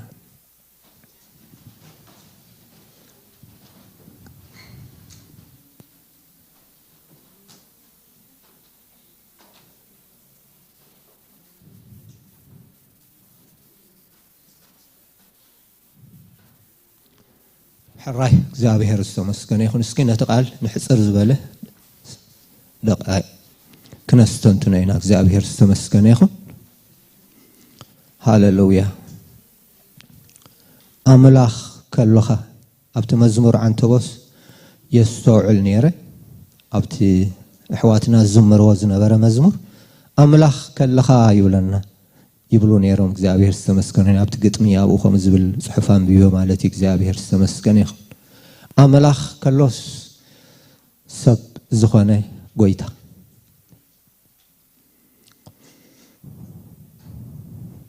እዚ ኣባ ኣይትተንከፈና ዛቶም ከሕትና ዝኾነ ዛ ተገሪምና ዘይንውድ ኣላ ዛ ተደኒቕና ዘይንውድ ኣላ ፍልጠት ምህሮ ክርስቶስ ሃሌሉያ እግዚአብሔር አምላኽና ለሞን ደጊምና በስም ጎይታናን መድኃኒናን ኢየሱስ ክርስቶስ ነመስግነካ አሎና ክብሪ ንህበካ አሎና እግዚአብሔር ቃል ስለዛሃብካና ፍልጠት ስለዛሃብካና ምህሮ ስለዛሃብካና እግዚአብሔር አምላኽና ደጊምና በስም ኢየሱስ ክርስቶስ ናዝሬታዊ ነመስግነካ አሎና በሐቅ እግዚአብሔር አምላኽና በዚ ክፉ ዝኾነ ዘመን ኣብዚ ጠዋይ ዝኾነ ዘመን እግዚአብሔር አምላኽ ሰባት ብዝመስሎም እግዚአብሔር አምላኽና እንሆ ዝኸድሉ ዘመን እግዚአብሔር አምላኽና እንሆ ንሕና ግን በሐቅ እግዚአብሔር ጸጋኻ ምሕረትካ በጽሕልናስ እግዚአብሔር አምላኽና እንሆ አቤትካ ኮይና እግዚአብሔር አምላኽና እንሆ ክነምልኸካ እግዚአብሔር ክንዝምረልካ እግዚአብሔር ክንወድሰካ እግዚአብሔር አምላኽና ነጥቃልካውን እግዚአብሔር አምላኽና እንሆ ክንዛረበሉ እግዚአብሔር ንሓድሕድና ክንመኻኸረሉ እግዚአብሔር አምላኽና ዕድል ስለዝሃብካና ነመስግነካ አሎና እግዚአብሔር አምላኽና እዚ بجزاء رسنا زخانة أيقونة منم زمكحنا نجار يلبون زابير محرت كان أجخان جن زابير دوس لزبلنا نمسكنا كلنا ሕጂ ድማ እግዚአብሔር አምላኽና እንሆ ስለዚ ዝተማሃርና ይቃል بحق እግዚአብሔር አውሽጥና እግዚአብሔር አምላኽ ሰፈር ክረክብ መሰረት ናይ እምነትና መሰረት ናይ ፍልጠትና ክኸውን መመሊሱ እግዚአብሔር አምላኽና ነዝቃል እዚ እግዚአብሔር ከነዕብዮ እግዚአብሔር አምላኽና እንሆ ከነንብቦ እግዚአብሔር አምላኽና እንሆ ኣብ ልብና ከነሕድሮ ከነስተንትኖ እግዚአብሔር አምላኽና እንሆ ክትድግፈና ንጽልለና ኣብ መንበር መላገጽቲ ዘይቅመጥ ብሕጊ ኣብ መንበር መላገጽቱን ዘይቅመጥ እኳ ደኣ ብሕጊ እግዚአብሔር ዝፍሳህ ነትሕግውን ለይትን መዓልትን ዘስተንትኖ ሰብ ብፁዕ ተባሂሉ ከም ዝተጻሕፈ እግዚአብሔር ነዝቃል እዚ ከነስተንትኖ ኣብ ልብና ክሓድር ክትድግፈና ደጊምና ብሽም ኢየሱስ ክርስቶስ ንጽልይ كل خبرن كل مسجانا نعخا نبينا خابشوم يسوع يخون آمين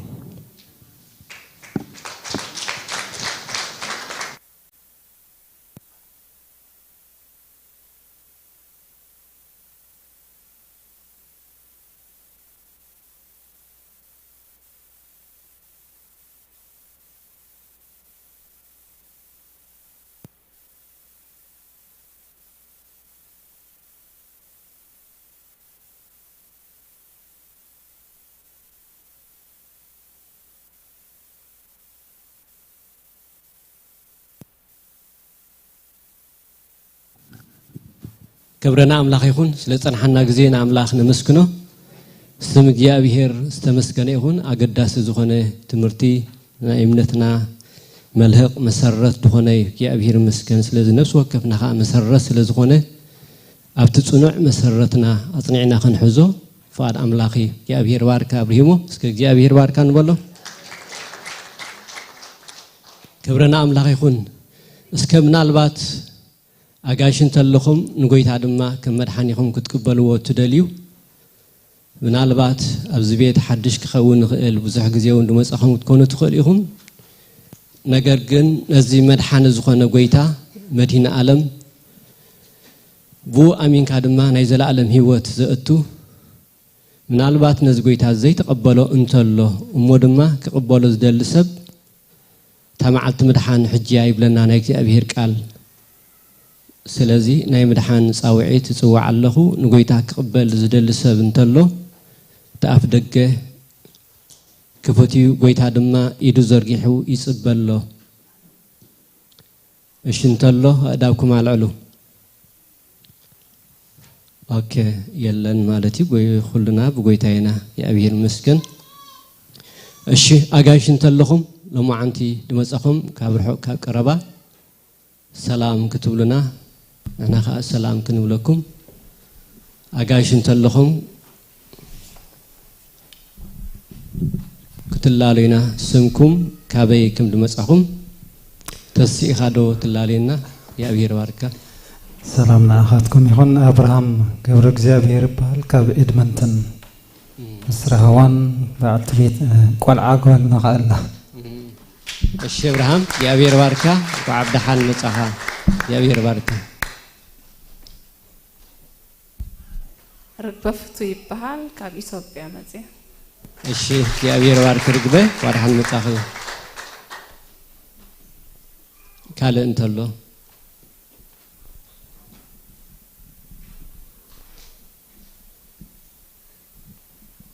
الشيخ أجاش اللخمن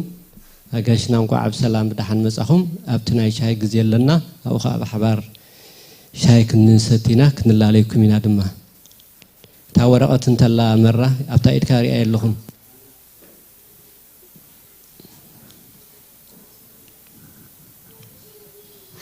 الشيء ناب حبريتا كحلف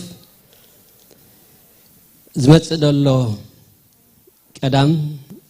ماتش سالسا مالتي نيبوتات برنامج الله أبتسرع يزولو نيبوتات برنامج كلنا أبوتات زخنا تمتعمنا كبس عشوعة تندحريت أو برنامج الله مو أو كنساتف بيت كريستيان حضرات بال كال زمت الله عربي إسران شعتن مالتي على إسران شعتن ورسلسته نايمن أسياتني حضاري صلوت جزيلو سلازو كلهم من أسيات أبتزلوني حضار صلوت كتساتفو بيت كريستيان حضرات بل ساعات 10 يو دجمر كلكم من اسيات لمصد العربي ني حداري بروجرام الله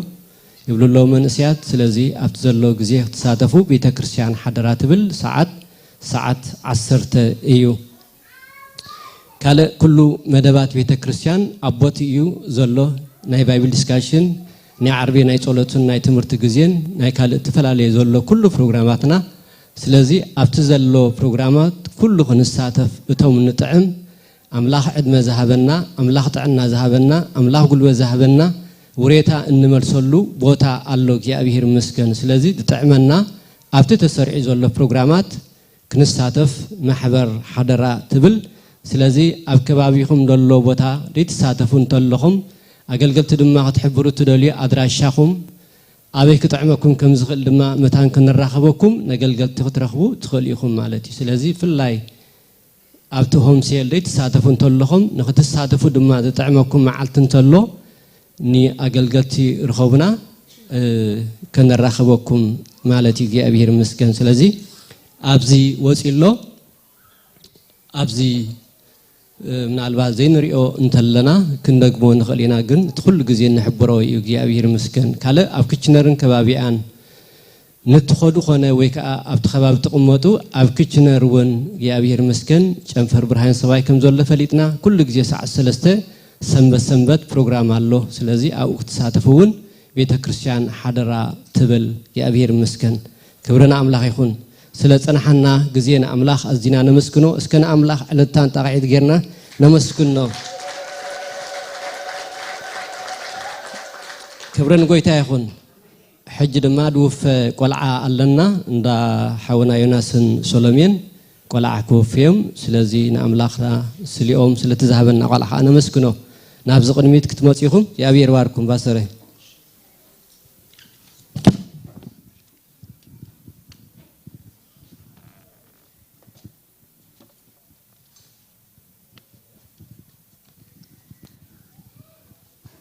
አምላኽ ዝተመስገነ ይኹን እግዚአብሔር ከአ በብግዚኡ በወላድ ይባርከና ስለዘሎ ንሕና ከአ ነትንሱ ዝገበሮ ንእመን ኣለና መሊስና እቲ ወላድ ዝህብ እግዚአብሔር ምዃኑ ብምእማን መሊስካ ከአ እግዚአብሔር ክሕልዎ ነቲ ህፃን እግዚአብሔር ክመርሖ እግዚአብሔር ከአ ምልክት ክገብረሉ ንእግዚአብሔር ከአ ኣብዚ ኣብ ቅድሚ ጉባኤን ኣብ ቅድሚ ህላውነት አምላኽን ነረክቦ ማለት እዩ ስለዚ እዚ ቀሊል ስርዓት ኣይኮነን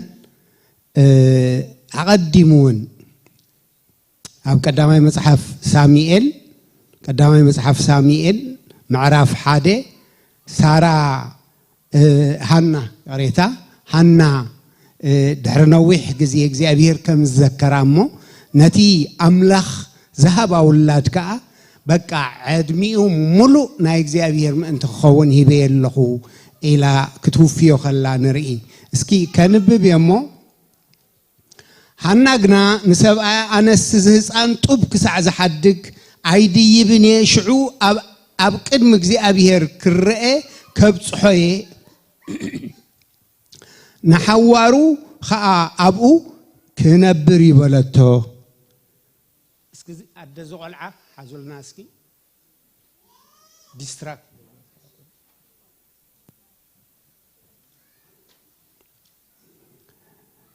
مس أحدقتو خا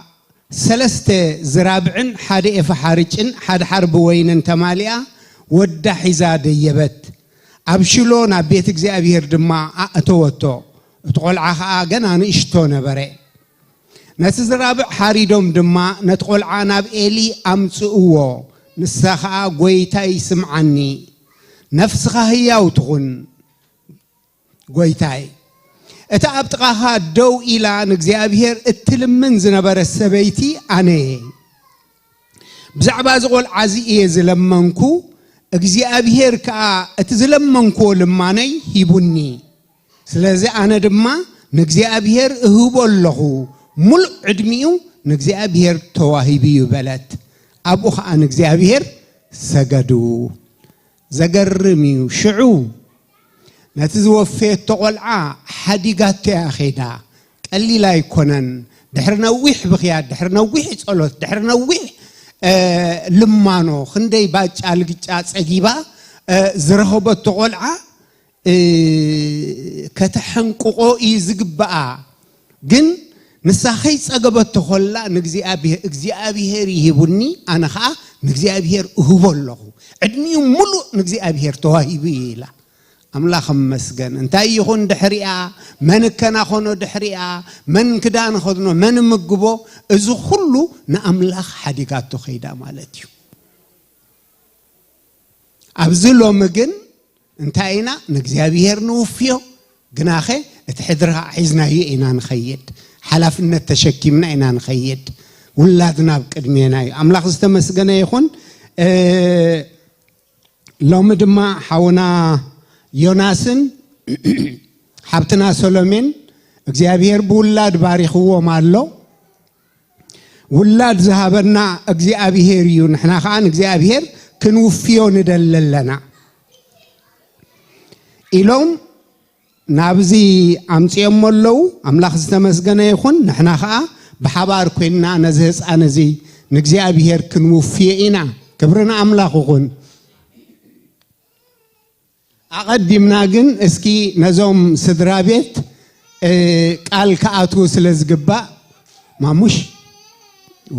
أي لمدن بجكابو نادينا أي لمدن زل إذا عدي ببين خاندي خا خوينو حوسو سيلنا عبنان بقى عبزي بزخونة እግዚአብሔር ይመስገን حراي ህፃን አሴር ካብ ጎይታ ዝተዋህበኩም ህያብ ምዃኑ ዶ ተኣምኑ እግዚአብሔር ይባርኩም ውላድኩም በቃል ጎይታ ኮስኪስኩም በመዕባይ ጎይታ ኢየሱስ መድሓኑ ምዃኑ ክሳዕ ዝፈልጥ ንመምራሕ ዶ ቃል ተኣቱ እግዚአብሔር ይባርኩም ولادكم بمنفساوي هيوتو ان عبيه خخيد كم قال እግዚአብሔር صنيعو كركب رؤسون اغلغلوت كوفي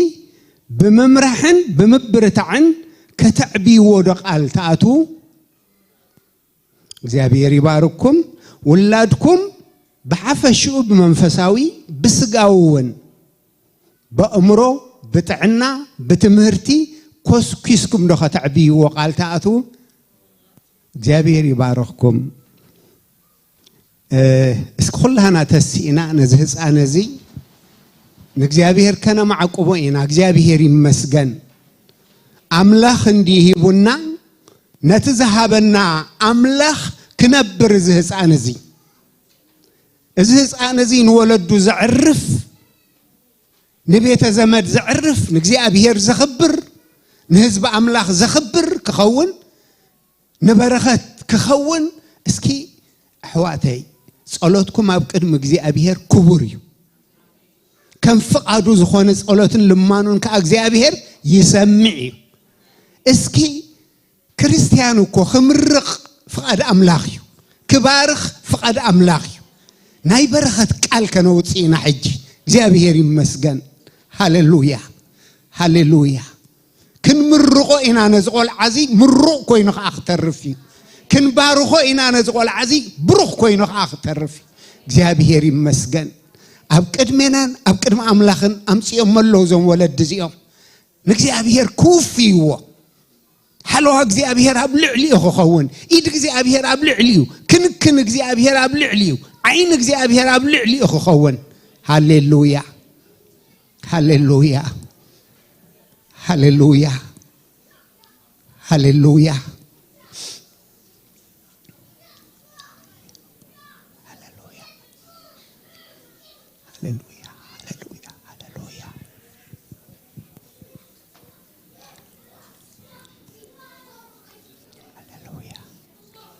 هاليلويا بكريستوس ኢየሱስ ስም هاليلويا هاليلويا محرت كان حياونت كان بلعلينا زصنعك بروخ እግዚአብሔር بغويتا بيسوس سم نمسجنك لنا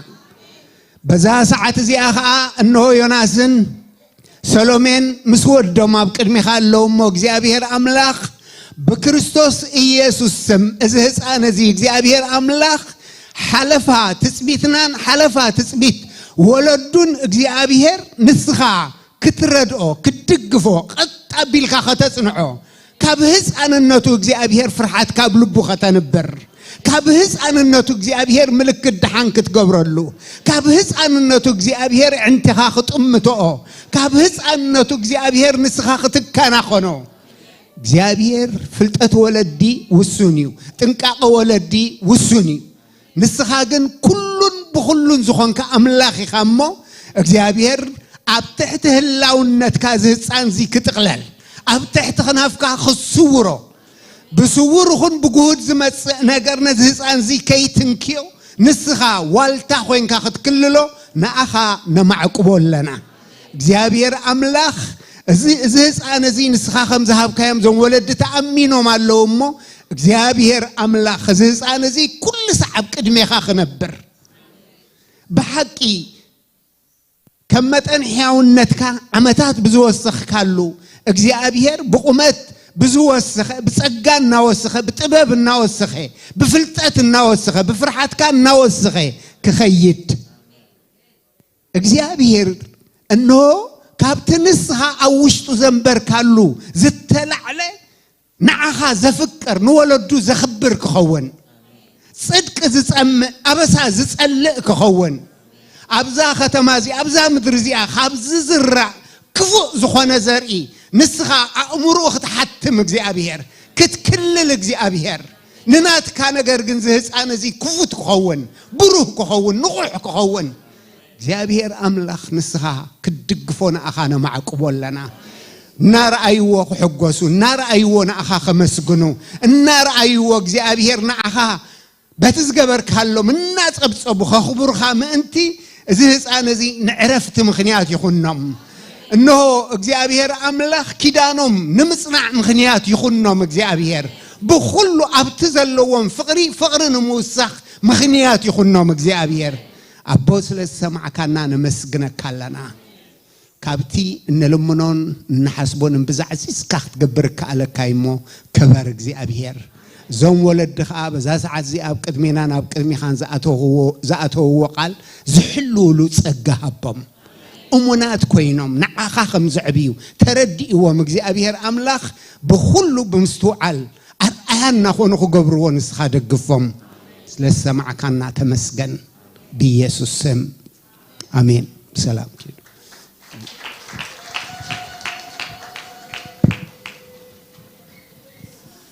أشي حنسا أكوفن بال እግዚአብሔር استمسجنا يخون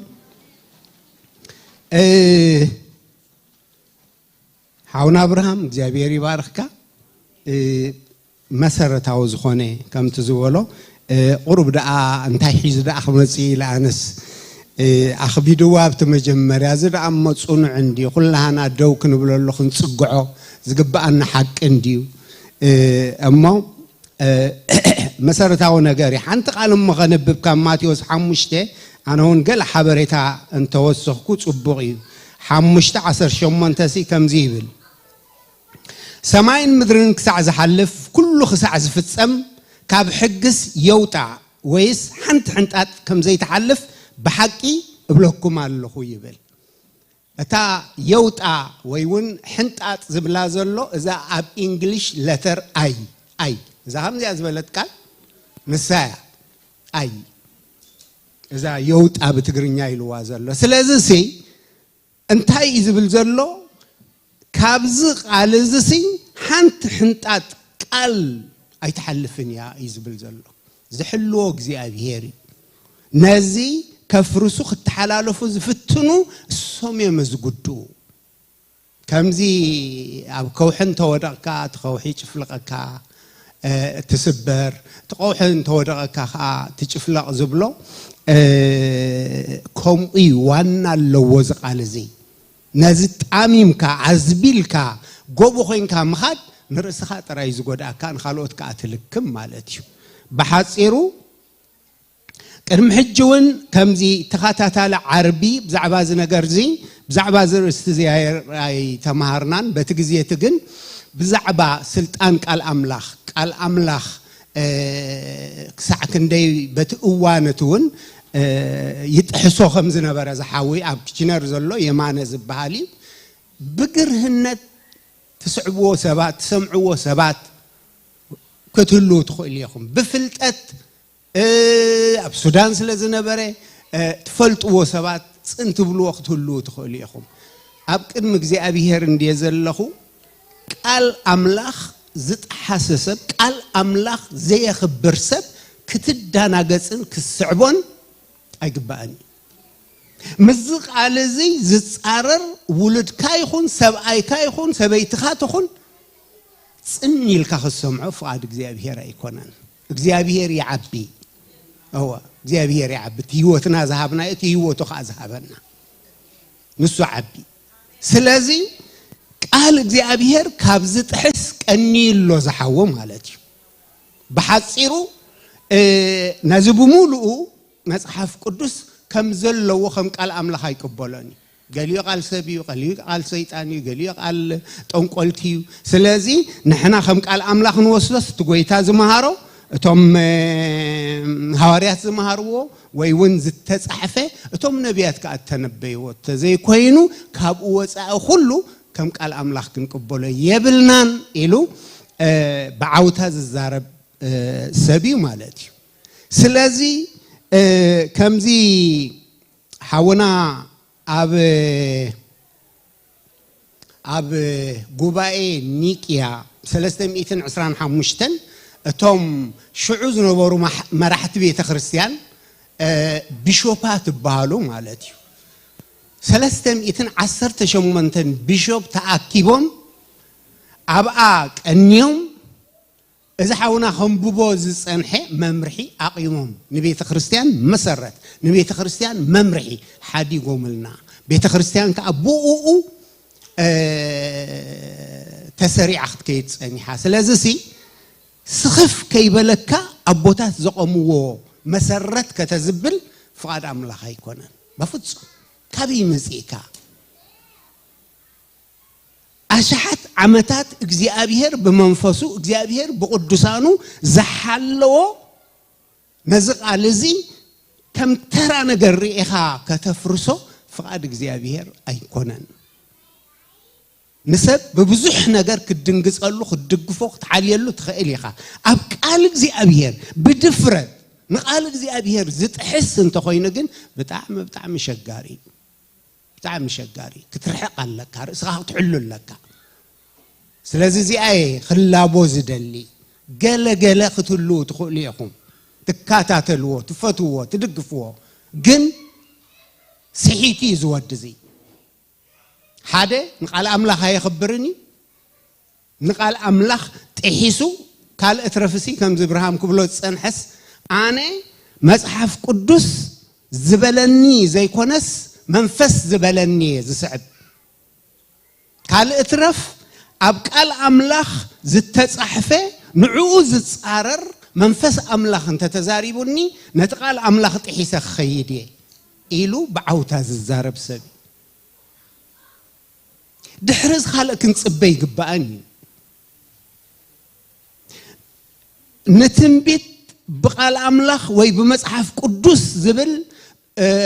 نمرمرو زبل دحر أباها هلا كنفرسول لنا إلو زت زارب حاوي زنز زارب انزل له حتى تلني زي نعاكم حالواد أمبر نايسب قبنا ويون نايسب نجر مزربه لني كونن سلازي إذا حج خاء أبزي ميدياتات شنكولل تبل زلازا قال سجا خونة تبل أزي صنع مسرت كتنكف زي قبو دكتورين زي ناي كريستوس تسبقت مالتي سجا خونة نابلة سجا فترة أبوتات تجاجيم يوم كتحفوه خلوا كابي مسيكا إخاخل تشح عمد تحلي وزنبرت صنع زخونة مسرت قال نسي حتى خبي مسينا إنا نزين الرمو وإذا قال زكو زي مصحف قدس زكو ببزح نجر ببزح سدت حليفي بزبزيحو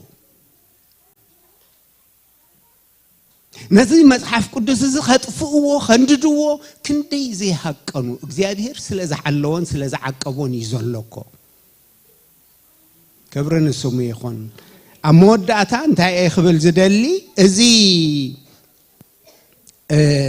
يمانا زم محلال فوت مهرتتات نتا علم لخاويت زغونت محبر إرترا سكفتا سلزفتري حجي قدمو ورحي ناي سمين أمريكا بوردن ناي أوروبا بوردن تراخيبنا تزراريبنا لونيرنا حجي خانس او حسوني كنزارارو لينا دحريو كمزي بأوروبا درجان بسمين أمريكا درجان زم حلالف نجار الله سقومتات مالتيو سقومتات مخنياتو عبب بيتكا بسلحتها سلزاتو نمحلاو بتعم خبيدي بتعم خبيدي سلز السب قدم قدادم رؤسه حلو الله كمن كم تسمع وين تاي كم تسمع تحلو يزبل كلام لخ تسمعوا زبلخ الزرق سلازخونه فري بتعم شجاري مالتي سلازي انتاي يو تي ناتو سحتت زلالي يخلق تسبات كم منغونا تمزيزهم تمهرت تي سحتت اينا يمخانو ساتهم وديهم ملو حجد انتاي كجبري تزاراريبنا ويتمخاخيرنا اتي نابزقت ستيب كن سجرينا سلازب كمز درجة سلازلو ويون بخمز تتحيزو سلازلو نحنا رأسنا نحلو زيابيري بارخكم كلها نتسيئنا نصلينا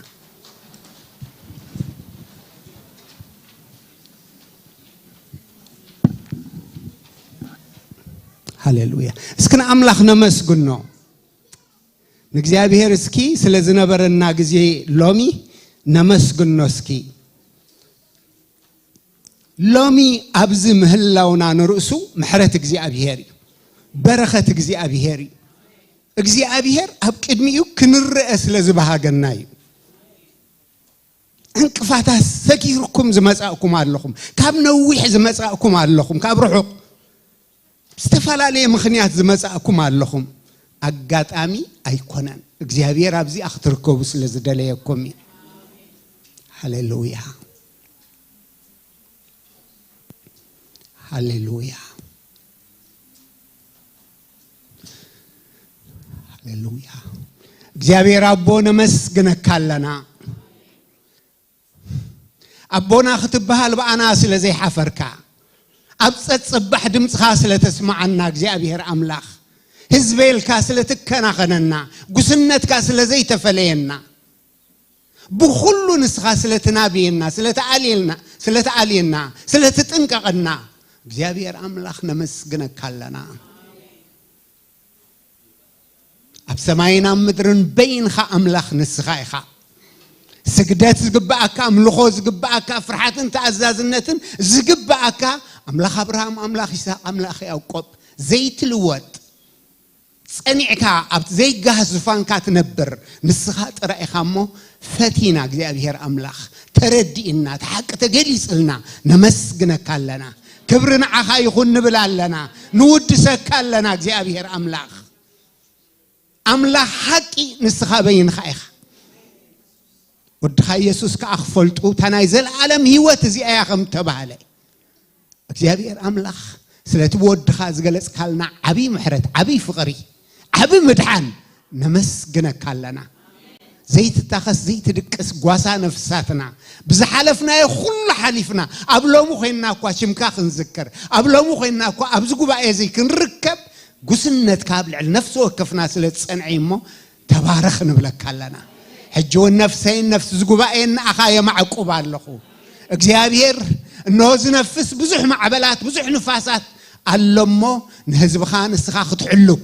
እግዚአብሔር كتنققلنا كسع مودعتا كسع مقلاص قويتانا يسوس كا كم تسفعل كا تمرحنا نصلل لنا እግዚአብሔር كافعد كان كابتي صنيعو زنبر هياو قال كان نيمان كونن صقام كين زبل እግዚአብሔር بتعريتن قنعتن زين تعسلا غدنا غنا خنمالالس حجون صقخ ابزحلنا اتناب حقي زبله زمرح منفس كلن تنانا تقواصاصيرو انه نفعتك زبله يقنعنا እግዚአብሔር ስለሰማዕካና ነመስግነካ ኣለና እንሆ ንስሕት እስኻ ዕድል ትህቢኻ ንዝጋገ ንስኻ ተቕኒዕኻ እሞ ንሓውና ኸዓ ብሽም ኢየሱስ ንኣኻ ነማዕቅቦ ኣለና እግዚአብሔር ሰብ ተዛሪብዎ እንተዘይሰምዐ ንስኻ ግን እትስማዕ ኣምላኽ ኢኻ እሞ ብመገድኻ እግዚአብሔር ንልቡ ክትዛረብ ሓውና ኸጠፋ ኣይንደልን ክስሕት ኣይንደልን ንስኻ ግን ናብ ብርሃንካ ኸተምፅኦ ናብ ፍርሓትካ ኸተምፅኦ ንጽልለና እግዚአብሔር ስለሰማዕካና ተመስገን በተፍቅሮ ወድኻ በኢየሱስ ስም ሃሌሉያ እግዚአብሔር ይባርኽኩም እግዚአብሔር ይሓልኹም እግዚአብሔር ገጹ ይምለሰልኩም እግዚአብሔር ሰላሙ ድማ ይሃብኩም እግዚአብሔር ገጹ ይብርሃልኩም እግዚአብሔር ጸጉኡ ኸዓ ይሃብኩም بسم أبون ودن منفس قدسن حدا أملاخ أمين ويتايس يباركم سلام